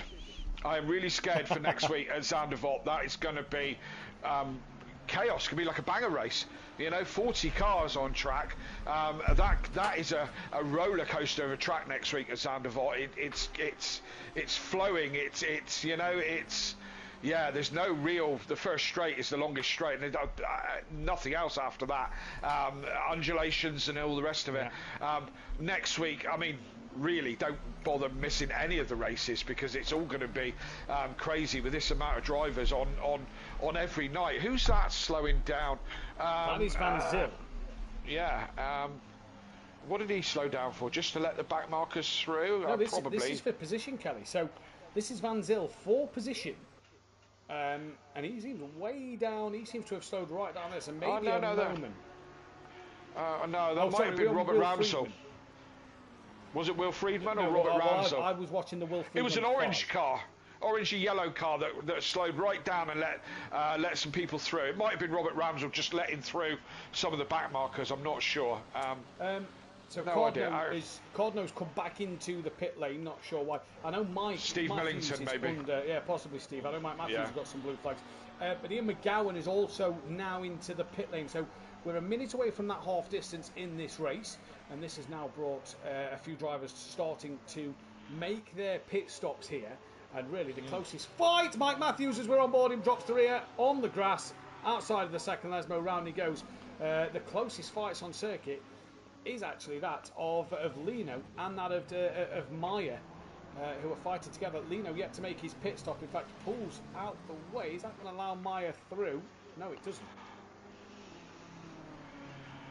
Yeah, still over half of the field haven't pitted yet. So still loads of action to go and loads of strategy to get through. See how many go for a long stint as Hibbs is right on the back of Sai. Sai had a wobble through Ascari on the exit, but it hasn't. Hibbs that can't pull up onto the back of him. That Mercedes good straight line speed pulls away into Parabolica. Hibbs pulls back up. They've got the yo-yo effect. If you go into any corner, you're always going to be a bit later on the brake, or you're going to pull up on the brakes, but you're also going to be a bit later on the throttle as you yo-yo forward and backwards as they come in and out of the corners. And Ishmael and Overtaker and Clouden all pulled the trigger and into the pits as Hibbs is going to have a look at Sai into turn one. No, pulls to the outside, not close enough for that one there. Yeah, Ishmael, Overtaker and Clouden all into the pit lane. Lino yet to pit. Williams still that lead pit runner. He has got past John Gooday and is 1.4 seconds off the back of Stardog. Dan is chipping away at Skunky's time here. So I'm interested to see this Brandon Williams strategy play out. Really, I think it's a fascinating one to see what he can do. As he's got ahead of John Gooday and Lino now, who are both to pit. So he's not going to worry about them two for when they pit, because they're now behind him. So that is job done, and he's looking to add Stardog to that list as Ishmael, Overtaker and Clouden have all pitted and come out as well. So they've all lost out to Brandon Williams. So Brandon Williams' strategy of going longer here, look. We'll see as they all come through the first sector. Brandon Williams passed all three cars into the first sector. It's nice round. He had a bit of a moment and Hibbs went round the inside of him as he had a moment, and he's falling down through the position. Skunky just got past him. Means Dan Davis isn't far away. Dan's pulling up behind the side. Yeah, he's pulling to one side. He's had a huge moment. He's pulling to one side. I think he's just letting Dan go through because there's no point fighting if he's got huge damage like that. Bonnet is lifted quite significantly there, Kelly. So that is huge damage on the front of Snai's car. While you was telling us about that, we saw Brandon Williams get past out of Stardog. Now Stardog's got John Goudet on the back of him coming into this one. But a great start to this race. O'Reilly now within 7/10 of Carlos, and race leader Umut Oza in the pits. Yeah, that's what I was going to say. Race leader is in the pits at the moment. He had a nice, healthy, approximately 5-second gap when he came into the pits over Stilth as MSA and Tardok, another second behind Stilth, the two MSA boys. Snai comes into the pits as I thought he might do. Probably going to be there for a little while he repairs that damage. So Oza is away, is now coming to the end of the pits. He's going to come off the pit limiter. It's quite an easy in and out of this this pit lane. There's nothing complicated about it. He comes out in where is he? 7th, in front of Ben Rook.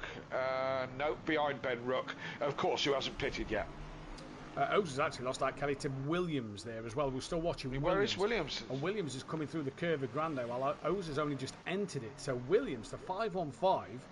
You'll see it now as he comes through sector 1, and it'll change. Look, there's Goudet and that's Sordok very having interesting. a battle behind. So Williams has taken the lead this race. Now again, drivers only have to add 1 litre of fuel in this race, which will cost you about 3 seconds stationary time. So anything more than that, I think it's 0.3 a litre after that. So depending on how much fuel you put in, will keep you in the box for longer. Yes, of course.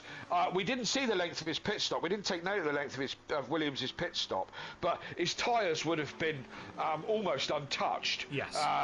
So has he opted for a?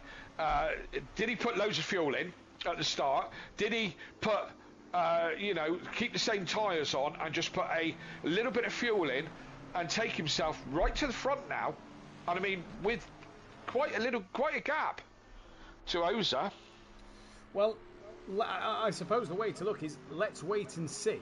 Going to be an interesting strategy, and it's going to be very interesting when he gets to towards the end of the race. If he can, if the tyres will hold up. But Just to let you know, by the way, on that time screen, if you are looking at it, look at the last lap. Last lap gives you the most current fuel of them all. So that's what you want to be looking at. Okay, we're learning as we go, yeah. Because best lap will obviously tell you what fuel they did their best lap on. Last lap tells you what fuel they was on at the last time around. So as we are on lap 21 of this race, we're currently watching this of Kalsef and Friedman for 23rd and 22nd, coming into the Parabolica now. Through they go, and Friedman still behind Kalsef at the moment. John Goudet in the pits. And O'Reilly on the back of Carlos within 0.2 of a second for 3rd place now all of a sudden. So O'Reilly in that Honda, a little silent assassin today maybe, who was, 14th I think it was in qualifying? On the back of the 3rd place here, going really strong. Absolutely, absolutely flying. Obviously got the Honda's got a brand new blade on the mower, so it's absolutely flying. I don't know how to see, what was I looking for? Last lap? Last lap, it's the very last column. Ah, right, okay. Ah, yes. Scroll sideways. Now I've got it. I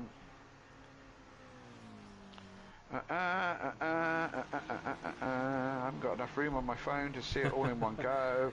So, interesting. Yeah, absolutely. We know something you don't. O'Reilly then coming through the Curva Grande on the 22nd lap of this race, chasing down his Ferrari rival of Carlos. I tell you what, look, Matt, De Bont has also gone in front of Oza as well. Yeah. So interesting strategies, I think, from De Bont and from Williams here. But Oza fastest man on track, 1.9. 1 second off the back of De Bont. So pretty easy. But if you look to Williams, it's around that 6 second mark to Williams. So lost a lot of time back to Williams. Yeah. And that's got to be a lot to pick up. Sam Williams in the chat, Pro-Am is ace, massive learning curve, but I'm loving it. Glad to hear. Who had 40 minutes on the sweepstake for Kelly to mention lawnmowers? I like the fact that you've got a sweepstake going for lawnmowers, you see. And once again, I'd like to point out, Rob, that once again I have not initiated any debates this afternoon. You know, the problem is we're round 2 and it's all still high action, and we haven't got to the point of Honda's GT5 Ginster's pasties, Mathew, or any of those things yet. But I'm sure they'll come later in the season. And yeah, you're right. My bad. I was first. Yeah, sorry about that. Keep score. Rob, Kelly started it twice. Sweepstake. Yeah. Put me down for a fiver. I'm good for it. Hey, it took 7 seasons of Project Cars 2. We're in season 8 of ACC. Before somebody's decided to do a sweepstake on how long it would take you to mention Hondas or me to mention Ginsters. I find it absolutely brilliant. This is the community we've built, that they can have such a laugh and a joke about such things. Oza here, pulling out on the back of De Bont to have a look into a score. He shows the known, tucks back in. Nothing to be done there for Umut Oza, who I have to say, by the way, has had a great drive. Chris mentioned, the Duffin chops kind of, it died off. We only mention it when somebody. We only mention it when it happens. Yeah. It's gone to history, a bit like the Sutty Send It, to be honest. You know, all the peaceful pirouette. Yes, absolutely. Who's the 87? Sorry, Kelly. That is Van Zyl, yellow flag. Oh, he's well off at the exit of the second Lesmo, as he's got to now wait for the leaders to come through. But yeah, Oza was looking racy on the back of. Yeah, now the quickest man on track, just taken that away from Williams, who was the quickest man on track, and like a couple of laps ago, as he pulls right into the back of De Bont, I thought he was going to crash into him then, but judges his braking absolutely perfect, and is giving De Bont a hard time, and he's going to have to go some. What we got, 26 minutes. He's got to clear De Bont, any kind of traffic, and cruise up behind Williams. But the question still remains: is Williams going to be able to go the distance? Is his tyres going to drop off? Is he going to end up with no pace or even a puncture? De Bont gets that was so close. Well, I think that was a little clip on the rear from Oza there on the back of De Bont. I don't think that was De Bont losing it, but Oza's got ahead of De Bont and is immediately on the back of Stardog then. So Keenan Stardog is now under pressure. So this is about still 6.5 seconds Oza to Williams in this race at the moment, and Oza's already pulling out down the little left-hand kink, flat scat towards the Ascari chicane they come. Oza's already ahead before the braking zone. Job done. Thank you, Mama, for the carrots. He gave him a bit of flash. Stardog didn't move over thinking that he was the leader, did he? Surely not. Well, at the same time, though, Stardog hasn't pitted, so this isn't his race. No, it's not his race, and why worry about getting into an incident in Ascari? Exactly. That he, for clever the inevitable. Driving. Clever driving, I think, from Stardog. Yeah, possibly so. Possibly so. So, Oza's got to. We get the gap now. Sorry, Kelly. We get the gap Oza to Williams. Look, 7.2 seconds. So now we get to see if this comes down. Well, yes, you say that. Now, Williams is still circulating rather quickly. And let's have a look. He's still consistent. Had a bit of a wobble a couple of laps ago, but very consistent. 48.9, 48.2, 48.3, 48.3 on over the last few laps. Let's go back and have a look at. No, wrong button. Oh no, that's the wrong bloody button. Well, I can tell you that Oza did a 48.3 last lap. Yeah. So they're on. If they're on pace.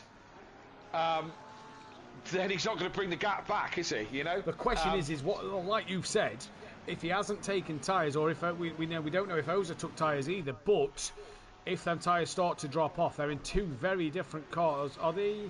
Where are they? Oza. Yeah, they're in two very different cars, McLaren and Mercedes. So it's going to be interesting to see what happens. There's a fight between Cairns overtaker with Hibbs and Ledger, 15th, 16th, and 17th.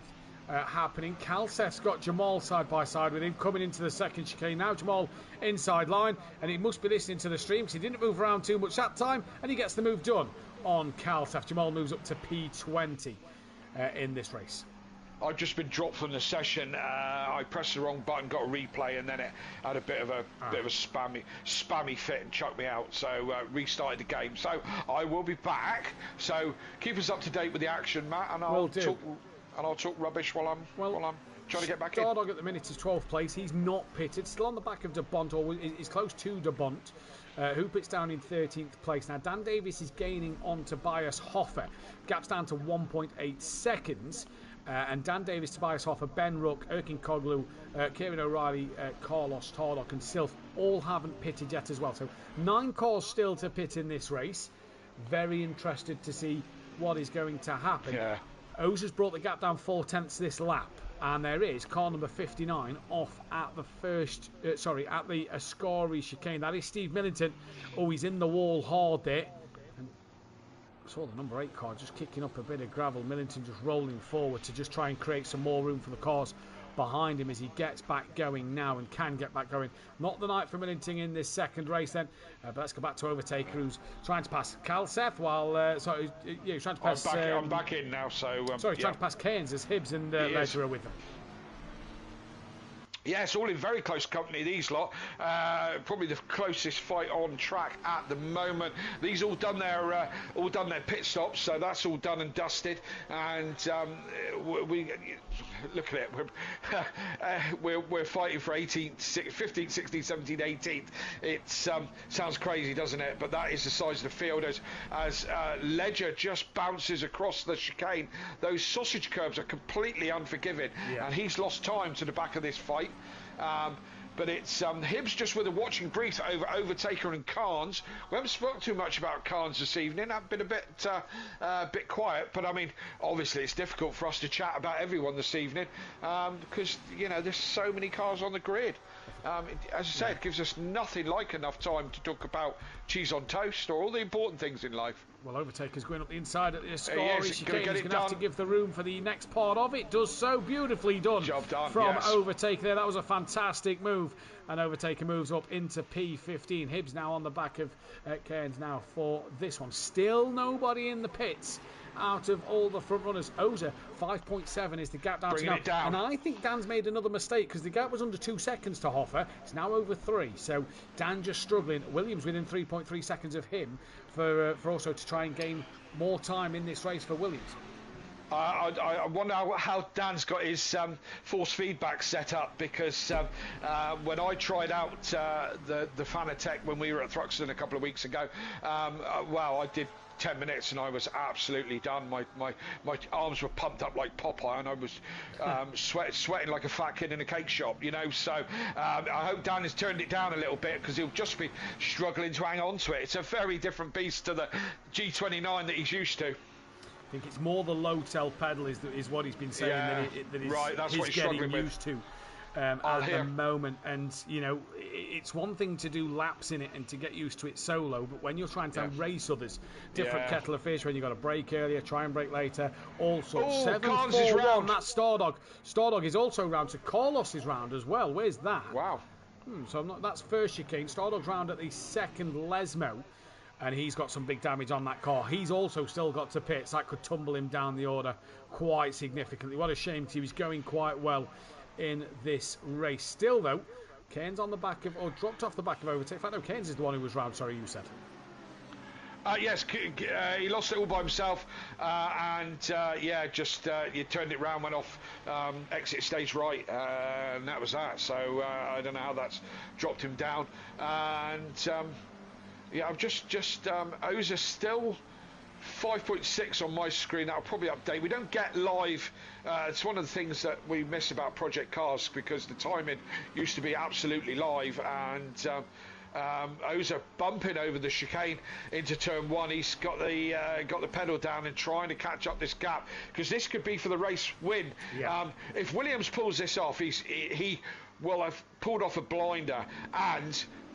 Be a lot of interesting people thinking, is this a strategy for the future? Yeah, 100%. I couldn't agree with you more. It's going to be an interesting one. I think it is going to be an interesting one. Williams within 2.5 of Dan. Dan back within 1.7. O'Reilly still within a second of Carlos. As we drop back down the order, we've got half a second Overtaker to Stardog. In fact, no, Overtaker's past Stardog. That's because of the damage to Stardog. Ledger trying to gain on the back of Hibbs. No, he's not, because he's past Hibbs. McGowan, who was rapid in the first half of the race. P18 at the moment. Still a lot of drivers to pit, but McGowan now on the back of Hibbs. This will be for P17, 18. Clouden in the background for 19th place as well. All three McLarens. It's going to be interesting to see what these can do. Bit of gravel kicked up there. Not sure who by. Nobody's spun. At the moment, we've got Will Freeman, who's on the back of Calseth, with Cairns on the back of him. And Cardno back into the pits again, so he's not had a very good second race here. But here we go. They're also on the back of Stardog because Patrick Ledger's passed Stardog. Stardog moves out the way so that Hibbs and McGowan and Clouden can all come past because he's not pitted and he's struggling with major damage out there. Yeah. And Clouden now is also going to get through, and they all took back in before the braking zone. You've got to say now the top 8 that haven't pitted have got to be well, they're obviously going long now because they've got 13 minutes left of the pit window before they can before they can't make their pit stop. So they're all starting to go with a long strategy. Looks like Clouden's going to have a look on McGowan. He's flashing down the back straight, and that pretty easy. Looks like McGowan's let him through there. Yeah, it didn't look like he fought him too hard. McGowan then is understeer, oversteer through Parabolica. Clouden gets the power down, he's pulling away. I think McGowan is struggling with that car, you know. Possibly so. He doesn't look like he's got as much pace in it as he did earlier on, did he? He had some good pace in it earlier on, and it looks like he's dropped off a little bit there. So Jamal Clouden moves up to 17th place. He can now head after Hibbs for 16th. O'Reilly's lost out a bit of time to Carlos in this one. Ozer's within 4.6 of Williams. Yeah. So there's Williams, and in the background, Ozer you see exiting the second Lesmo there then. So interesting to see what happens. Dan within 1.9 of Hoffer, but there's Hoffer, there's Dan, there's Williams. So Williams not a million miles away, and the thing for Dan is Dan's got a pit. He knows Williams isn't his fight in this race, so what does Dan do?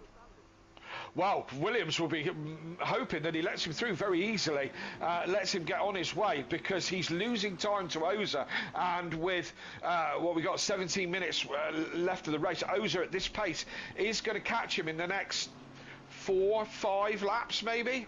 4 laps, he's going to be on the back of him if he can maintain this pace. So Williams is going to be hoping that Dan makes way for him, although Williams isn't cruising up to the back of Dan particularly quickly.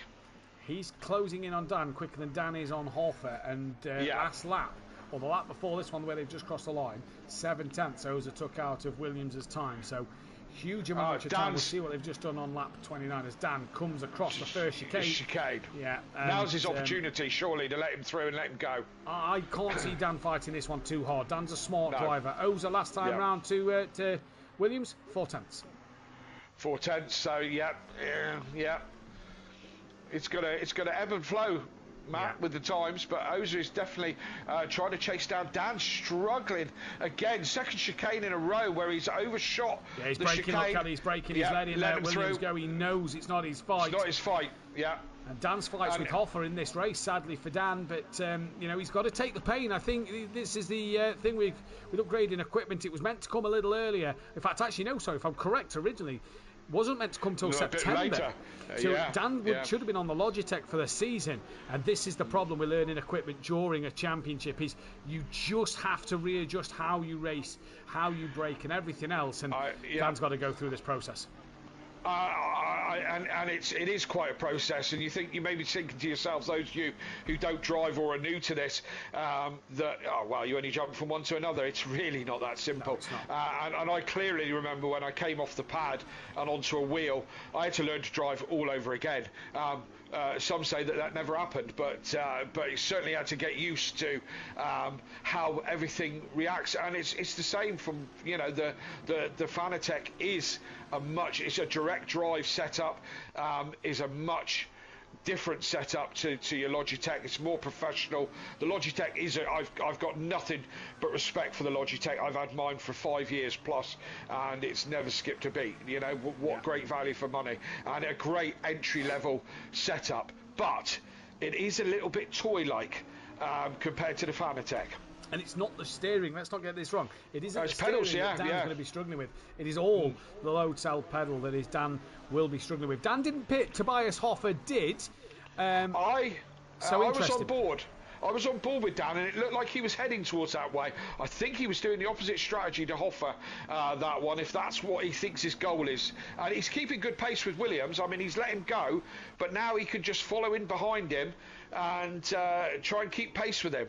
Ozer down to 2.6 behind Dan, Dan's only half a second behind Williams now, so I'm going on board with Ozer, and you can physically see these two just a little bit ahead now. Yeah, indeed you can. Lap 30 was the lap where he was 9/10 of a second. Oza was quicker than Williams last time around. What are we owing at, Kelly? Sylth is in. He's pitted. He's pitted. Yeah, and now he's out in front. Remember that he was behind Oza by 5 seconds when the pit stop started. So he's got his head down, and when the timing's all. He has, yeah. So this isn't Oza and Williams racing for this race. It's could be Sylth is the one. Yeah, could be Sylth and Tardok. Could be Sylth and Tardok here. We'll have to wait to see what the strategy is. Sylth come out ahead of Ben Rook as well, who's yet to pit. Let's not forget. So interesting to see there. Brandon Williams, like I say, lap 30 was 9/10 slower than Umut Oza. So a lot of time lost. And Dan led him through, let's not forget. So it's not like he lost a lot of time behind Dan. Dan's doing well to stick with Williams, though. Oh, no! Oh, incident! That is Snai and Van Zyl. Van Zyl has moved. Dan has, I think, avoided. He has. Dan has avoided the spinning cars. Williams has caught Van Zyl. It's Stardog, sorry, not Snai. Williams has caught Van Zyl. And Oza is now right on the back of him. Yes, indeed, and I was looking down, reading the comments at that time. So now, a drive-through for somebody, 302, whoever that is, has got a drive-through penalty. But now, Skunky with a drive-through. Now Oza is all over the back of Williams and looking very racy as he closes right up. Almost can check the bulbs in the rear lights. He's so close through there. So Williams with a problem now. A big problem, problem called Oza, who's all over the back of him. So that incident has changed things around again. I was about to say, Kelly, that it looks like Dan seems more comfortable to follow another car and pick up their braking points to sort of maybe get himself used to that pedal that he was being able to stick with Williams. And then Williams gets caught up in an incident. Dan Davis will be very lucky that he's not Williams just drops a wheel into the gravel. This could cost him momentum down the back straight towards the Parabolica. They come to start lap 32. Still 6 drivers left to pit in this race. 302 drive-through cleared. So that is Skunky with his drive-through penalty cleared. This is Skunky without a point, as is Heyo, let's not forget, from last week. So we'll see where that brings him out. This is where it's going to happen, Matt. Good traction from Oza out of the Parabolica. He's right in the slipstream, pulling up, pulls out to the right-hand side, going to go down the inside on Williams. He's got better tyres than Williams, and now he's into the braking zone. They brake. Oza brakes late, comes right over to the edge of the chicane, makes the chicane, but very deep. On the traction, on the right-hand side, Oza is pulling away now. The McLaren with good traction over the Mercedes and better tyres, but Williams hasn't given this up yet. That big bonnet of the Mercedes just lurking over the back of the McLaren like a monster as they come down into the second chicane. I think this is Oza done, and he's going to pull away into the distance, barring any mistakes. I think the damage, Kelly, was costing Williams. I think without the damage on the front, he'd have been able to maybe pull alongside him. No chance there with the damage. Patrick Ledger. He's been passed by Jamal Cloud. Oza's gone deep. Sorry, mate. Oza's gone deep, gone right out on the grass in the first of the Lesmos. No, Lesmos, yeah. I always mix them up with the Degners. But yeah, there you go. Wrong continent and all that. Williams right on the back of Oza again as they come up towards Ascari. He looks to the outside. I don't think he looks to the inside, dotting from one place to the other. Williams hasn't given this one up. Oza bumps over the curbs. The McLaren is good on the curbs, but sorry, Matt, go on. Sorry, Tardok's done his pit stop. Tardok is away. We said this race is between Sylth and Tardok. Tardok is now away. Carlos is into the pits. Tardok not yet off the pit limiter. Sylth's going to go sails past Tardok here then. So Sylth is your net race leader. What a strategy from these two to go from second to third to first and second. And Tardok, will he get up the inside of Snai towards turn one? He does. Snai pretty much gives him the place straight away. But I think you could see there after the Lesmos, Williams was right behind Oza. He just didn't have the momentum because of that front-end damage to keep with Oza there then. Carlos comes out the pits just ahead of Oza. So Carlos has jumped Oza as well. And there is Carlos, look, right on the rear of Dan. Absolutely, and all very interesting this is because Oza seems to have been flying. He was 5 seconds ahead before he pitted, and now he seems to have dropped back maybe fourth places. Interesting strategy. Going long seemed to have been the right way to go. Yeah, it is. Does seem that it's the right way to go. Carlos and on the back of Dan. And Dan's going to find himself between a rock and a hard place here, because we saw him let Williams go a moment ago.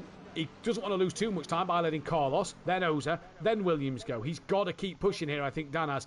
Don't think he can do what he did last time, and he's just got to keep driving his race. Even though he's not fighting these guys for position because of the pit stop, he can't afford to lose too much time letting them all by. So Dan has got to fight hard O'Reilly in the pits. Yes, he has. Riley in the pits and Coglu in the pits as well. I will hear all about these troubles with Dan and his new Fanatec. I'll hear all about it tomorrow, because we're on our way up to Alton Park for the British Channel Touring Car Championships. If you want to find us, you'll find me. I'll be at the bar. If you want to come and find us, say hello. We would love to see you, and always, great to meet up with followers of SimPlay. So if you're round and about at the British Touring Car Championships, or if you're just watching it on ITV4, I'll be the one waving at you. Yeah, indeed. O'Reilly and Coglu done. That's the best thing I think Dan could have done. Silf through, Tarlock through. Carlos is behind O'Reilly, but where is O'Reilly getting going from his pit stop? There he is. So O'Reilly at the minute has jumped Carlos in the pit lane, and he's jumped Oza. O'Reilly's now next, third place. Where's Erkin Coglu behind them? So O'Reilly's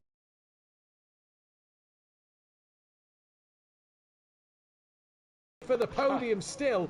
Ben Rook, the last driver to pit in this race at the moment. And you have to say, Silf has pulled a blinder. And he's got to do it this lap. There's only 2 minutes left of the window. He has no choice. He's got to run right to the end. We'll see where that takes him at the end. But going long certainly has worked. The longer he's gone, the better it seems to have worked out. As you said, O'Reilly in a very strong position now. Dan Davis off the pit limiter now, and he's getting away down the straight, but Jamal Cloudon's going to fly past him. Patrick Ledger might even come past him as well into the braking zone. I think Dan's just far enough ahead of Ledger. Indeed he is. So Dan comes out P14 after going long. Not bad to say he was around at turn 1. Good comeback drive from Dan, but Silf leads from Tarlock. Ben Rook has got to pit this lap, otherwise I think it's something like a 130-second time penalty for missing the pit window. So that'll be absolutely catastrophic for him in this race. Oza goes round the outside of Carlos, gets it done before he gets to Ascari, and gets it done before he got to Ascari, and he is on his way, got Carlos done, and is away to hunt down O'Reilly. A long way ahead though. For a podium in this race as well. Ben Rook now into the pit lane. You say he's a long way ahead, Kelly. It's only 1.5 seconds up the road with just under 6 minutes remaining in this race. So Ben into the pits. Where is Ben going to come out? I assume Cloudon's 6 seconds behind Overtaker. I think around that Ishmael Overtaker battle for Ben Rook. I think he should be well clear of the others. Ben is in the pits. Let's go on board with Overtaker, or go on to Overtaker's car. Let's see roughly whereabouts Ben is going to come out. Overtaker now coming into Parabolica. Blue flags for Carbo. Cardno, who's just in front of Overtaker. Cloudon just coming into Parabolica as well, so he's a little bit behind. Strange line from Cloudon into Parabolica. Very, very inside-y on that one. But where is Ben's Ben Rook? Comfortably done, Overtaker. He did come out behind that of Ishmael Radishov, I said that Overtaker battle, and I was pretty spot on with that, because he's well in front of Overtaker there. Where did Ben start this race? Can we remember? Down the order. So Ben Rook started this race down in 19th place, and he's now come out up 8. I haven't seen him do any overtaking as such, but seems to be the strategy's long, Matt, isn't it? Certainly for here. Yeah, seems to be the case for here especially. It's an interesting one. Ben obviously struggled early on in the race, so it maybe could have been a bit better, closer to Hooper, maybe closer to Ishmael Rashidov then. But he had a few moments, didn't he?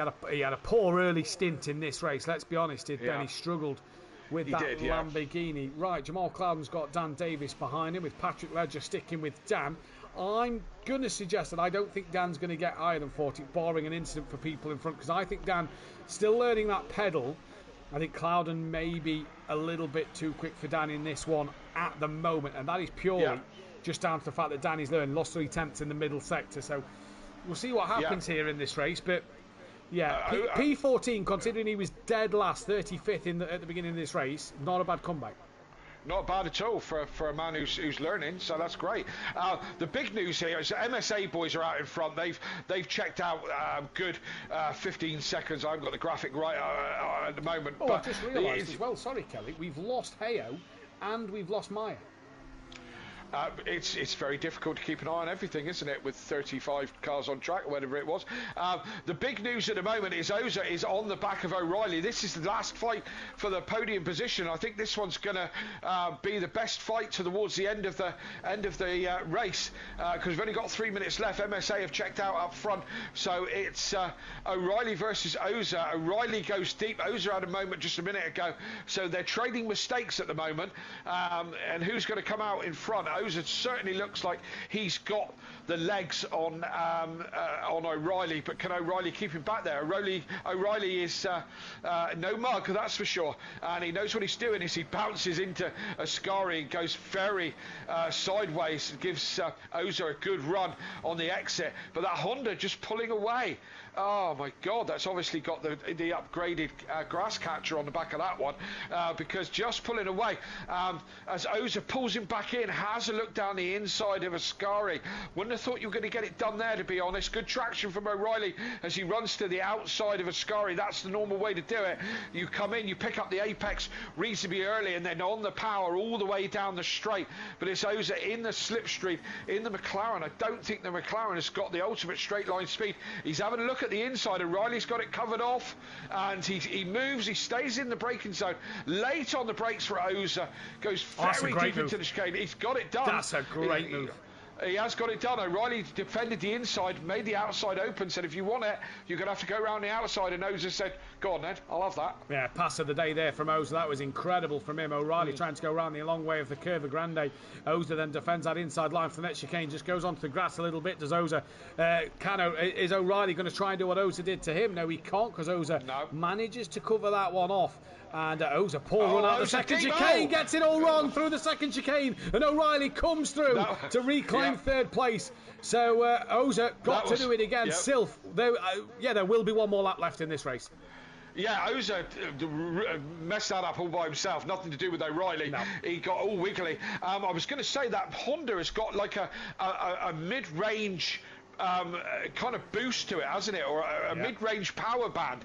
It gets on the traction and then seems to pull away in the mid-range, and then the McLaren was just pulling it back in again. It seems to have incredible mid-range, that Honda, as Oza comes so close through Ascari and has a little bit of a wiggle on the exit. Again, O'Reilly gets the traction out of Ascari and manages to pull. He's only going to hold on to it for one more lap, because Silth is on his last lap, as again Oza pulls right up to the back of O'Reilly in parabolic, has a wiggle mid-corner. That's not going to help him, because he wanted traction on the way out, as O'Reilly again, that Honda starts to pull away in the mid-range and makes that gap, but then they kind of top at whatever speed, 120 plus, something like that, and the McLaren starts to get the legs back on the Honda, but he's not close enough this time. So O'Reilly's going to be able to defend the first chicane for that podium position. Nice and neat for O'Reilly through the chicane. He's coming, what's this one, Curva Grande? Curva Grande. Curva Grande, the long right hander never seems to end. Traction all the way through. You're accelerating all the way up to the chicane that I'm not even going to try and pronounce on my Italian. You brake at the 100 metre zone.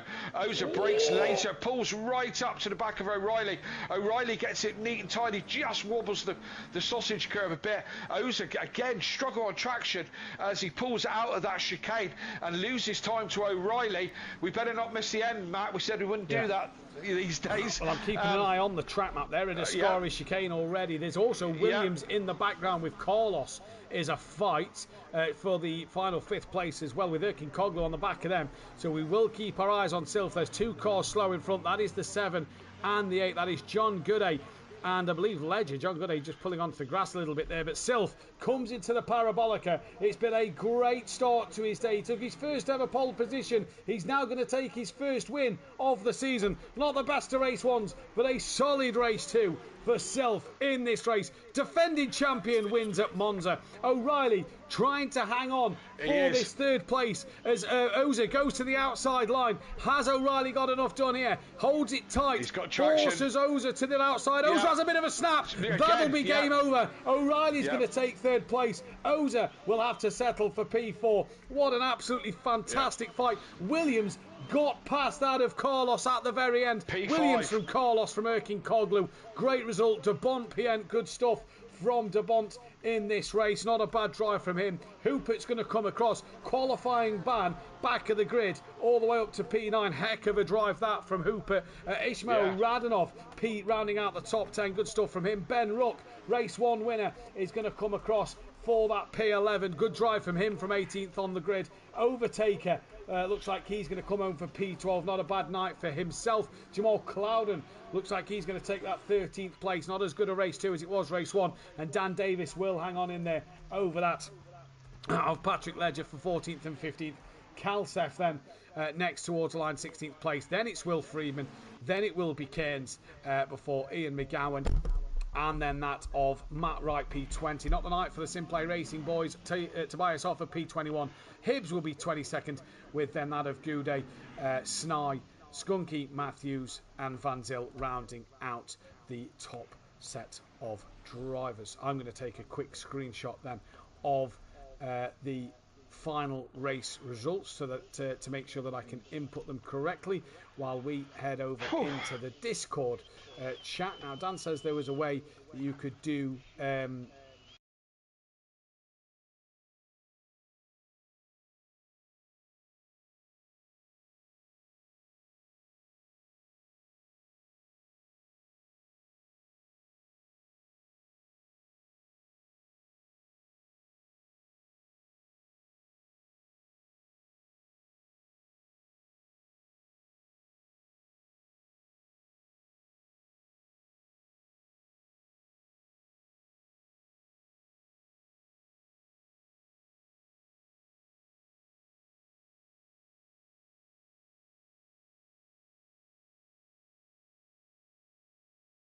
all this time, so go over there and just go. I don't care if you watch videos or not, really couldn't care less, but just go over and subscribe because I'd really like to. What have we learnt this evening? We've learnt that Williams done a great strategy, but going long seemed to be the better one this evening, and some interesting strategies tonight, Matt, and I think there's a lot to learn from tonight's racing for sure. I think you're right indeed. Right, we will take, while you're looking at the Patreon screen, we will go and jump into the Discord chat and be able to see if anybody comes in for an interview. So back momentarily.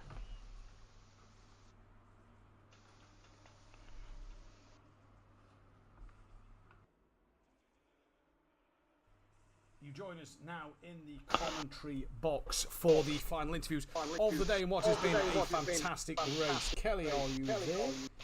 I am. I'm here.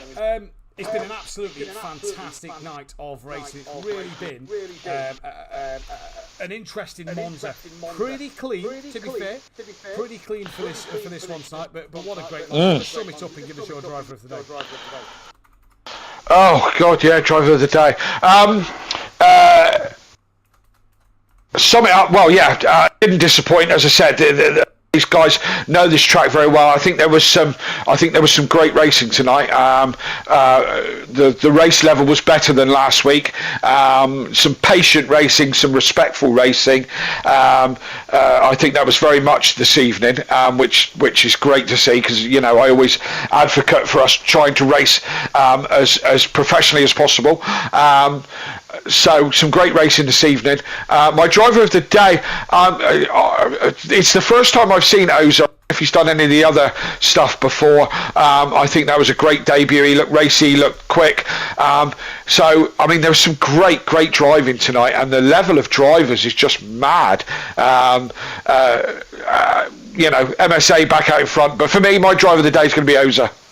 Yeah, fair enough. I'm going to give an honourable mention to Williams, to Ben Rooker. Yeah, and O'Reilly. And Kieran O'Reilly as well. Yeah. It's going to be hard to top Oza. I think if Rooker maybe had a bit of a higher finish race too, it would have swayed it for me. But second and fourth, great set of results. And Oza looked racy. If anybody's going to take it to the MSA boys, it's looking like him. Yeah.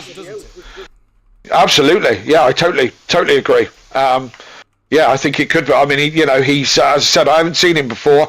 This is the first time I've come across him. Has he done much else with us, or is this a debut? He did an endurance. He made his debut when he did an endurance event last year.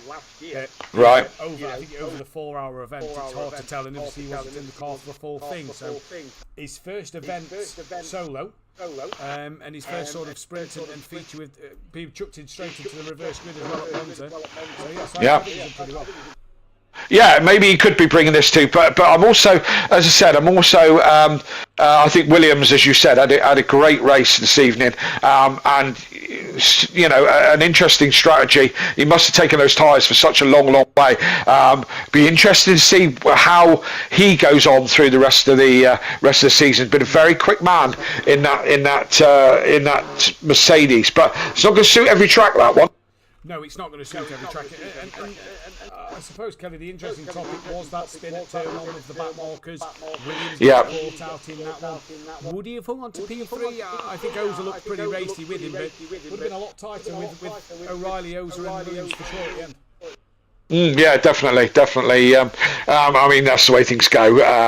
But yeah, it's shaping up to a hell of a season, isn't it? Yeah, it really is. Obviously, we lost that of Meyer and Hayo in the race. Vanzilla was down in 27, as I'm just still inputting the results at the moment. So Hayo will actually still be on no points in this championship at the moment. But what a drive that was indeed from Oza. We also took both sets of, sorry, not both sets of fastest laps. Can't find where Oza's name is. There it is. Took the fastest lap in race 2. So fantastic to see. Doesn't look like, Kelly, that we're being joined by anybody. So no, just give it a few nobody. For the driver of the day poll on the stream to take place. Just while I finish putting in these last couple of names and sort hello. Out, because the championship tables could take for interesting reading. We've actually joined by himself. Yeah, we have. Yeah, they've obviously finished spraying the champagne, and now they've come to join us. We'll start with Todd. O'Reilly's joined us as well, so this might be the first we get to hear of O'Reilly. So we'll start with O'Reilly, seeing as he's just come in from third place. Kieran, third place. Yes. Heck of a fight at the end there. Oh, to be fair, that race was treacherous. No miss all night, awful qualifying, and just kept it together then. So, yeah. That was a good drive in the end. That was a bit of a gift, though, wasn't it, from Oza when he went wide out of the chicane and he kind of had a wiggle, didn't he? It was a bit of a gift, thank you. To be fair, yeah, the pace he had on me was unreal, and I thought, right, I'm just going to have to defend like you know what. So, tried my best. The back end was starting to step out, and but luckily just kept it together. So, yeah, I'm really happy with that one tonight. Obviously, Sorry, Matt, go on. Obviously running with the best car on the grid, it has to be said. How was the Honda around here? Honestly, that thing to drive is it's in a world of its own. But it's got great... rewarding, it's very rewarding. It's got a great mid-range speed, I noticed this evening, hasn't it? It's got like it seems to have reasonable traction, but then in the mid-zone, it seems to pull away quite nicely. Yeah, well, it was unfortunate, really, because T1, I don't know if was it Dan who was facing the wrong way, got 10 second damage. So straight away I thought I've got no chance. But luckily, like you say, it just seems to just pull through the gears, hitting the limiter each time. Yeah, you can't beat it. Absolutely, and I love a Honda. Yeah, no, it's good night's racing. Yeah, all right. We head to Zandvoort next week. What can you do around there? Oh, well, to be fair, I think I've done one race round Zandvoort in the past, which was with SimPlay. So, yeah, we're going to have to do some testing, but I think the Honda's going to suit down there. Put the power down and hope for a better quality, I think. Yeah, indeed. Kieran O'Reilly, P3 in race 2. Congratulations. And we'll see Thank you you in the next one. We'll quickly move to Tordok in this race. Jumped in the pits, really, and that was it, wasn't it? You and Silf had a cracking fight at the start of race 2. Yeah, we did. Cheated at turn 1, we're cutting across. Yeah, we saw that one. Cut the chicane, kept the position, we noticed. That's alright, it's one of them ones at turn 1 and 2, isn't it? So, it happens. But, yeah, it was a good battle. A lot better than race 1 for me. Well, I don't put enough fuel in. Yeah, we saw that, yeah. I saw your comment in the Discord. Yeah, it was sad times. Take it that you didn't expect the drivers to do an extra lap. Well, yeah, I worked it out, and on the fuel bot things, it said we was doing 8 laps, so I've done it for 8 laps, not thinking about the pit stop. There's a lesson to be learned then. Leave technology well alone. Yeah, exactly. Yeah, AI, don't believe it. But no, to be fair, I had no hope for today anyway, because I haven't touched this track in over a year, so I've done better than expected. Beat me AB by, what, over a second? Yeah, absolutely. Yeah, absolutely. Zandvoort next week, obviously, sort of moving on from Monza. What do we think to Zandvoort? What can we do at Zandvoort? I mean, I don't mind Zandvoort. I haven't touched it in ages, to be honest. It's not a popular track on this game, is it? But it should be good. Be difficult to overtake. Yes, for sure. Should be a good one. Well, Tordok, second place this afternoon in race 2 after a disappointing race 1. Let's leave it to that one. Congratulations, and we'll see you at Zandvoort. Cheers, mate. And we get to speak with your race winner of Silf now. Silf, race win, first one of the season, but also your first pole position at SimPlay in the GT3, in fact, overall. So, kind of set it up nicely. Yeah, I wasn't expecting that today, to be honest. I think that's the fastest lap that I've done around Monza. I've been able to do like mid 46s before, but nothing close towards 46.3. So it was a pleasant surprise. It was nice. And it was I finally beat Craig to that top spot. Yeah, exactly. It was a good race from you as well. You got ahead of Craig, but Oza was just a little too quick in that first stint. The strategy, though, was a good call to jump in. Yeah, I mean, he told us before the race that he was changing tyres anyway. We knew we were going to be quicker, so there was not much point in fighting him for too long. So we just let him go and let him do his own thing. I take it you changed tyres? Or you run the same tyres? No. All run the same tyres all the way? Yeah. Was that getting hairy towards the end, or all good? It's not too bad. It were quite low temperatures, wasn't it? In a track like Monza, a lot of it's straight, so they tend to hold up quite well. It does get a little bit slippy if you overdo it, but yeah, it wasn't too bad. Zandvoort next week is going to be a completely different story. Yeah, there's a lot of high-speed corners there, and well, lots of ups and downs and traction zones and all the rest of it. So we'll probably struggle to do it next week. Just about to say, going into Zandvoort, what's your thoughts? What's the plans? Anything that you can do there, or same again? Turn up and race, see how things go. Turn up and send it. Congratulations tonight. P1 in the second race. Congratulations, and we'll see you next time. Thank you. Zandvoort. Cheers. Well done. Have a good one, We're not lads. going to get to speak to Ben Rook tonight. He's not joined us. Oza gets the driver of the day in the chat as well. It's a great day for him. Kelly, that rounds out a week of Monza. Ups and downs, highs and lows for many. Plenty of stewarding tickets to be done already for GT. I would have thought so, yeah. So we'll see what happens. Like, Pro looked a lot better, so hopefully it stays on that track. But it's been a great day of action, or a great week of action here at Monza. We head to the Netherlands next for Zandvoort, lovely coastal area, for midday racing again. So we've got that sort of 1 p.m. race start time. Temperatures could be high. It's very hot at the moment. I don't know what it's like in the Netherlands, but here in the UK it's very, very warm. So could be an interesting one. It could be. I'm thoroughly looking forward to it. I'm making my one of my couple of races that I'm doing this year at Zandvoort. I love it. I think it's a great track. I love the way that it flows.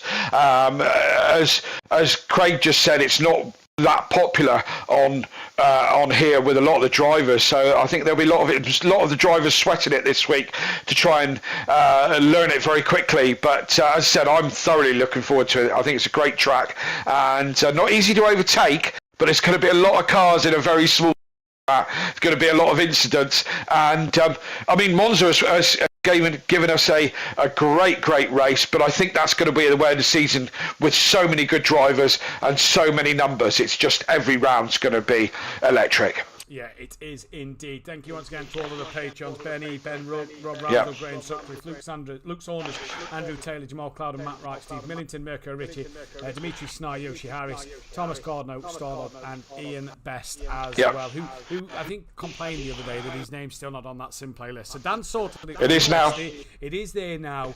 You are on that list. Thank you all to our patrons as well, of course, our sponsors who you can check out in the description below. Design Manchester, links are in the description, as well as Audio Sport as well. We will try and get a bit more of them read out as the season goes on. There's just while there's so many cars on the grid, we found this last season as well. While there were so many cars on the grid, hard to do so. So we have to give them an early one in the practice session or in qualifying. But Monza done and dusted. Week's time we head to Zandvoort. Dan Davis will be live for the Who Darren Cup on Tuesday at Zandvoort. Join him and Alexa Marshall for that one. Dan Davis will be back in the box on Wednesday night for the Pro-Am Series, and I'm Sweet and Sticky back in your box. Myself and Kelly Davis will be in the box for Zandvoort in the Pros. Don't forget to hit that thumbs up button, the bell to be notified when we are live, and hit that subscribe button as well. Fastly approaching 1,000 subscribers. Thank you all so much for tuning in every week.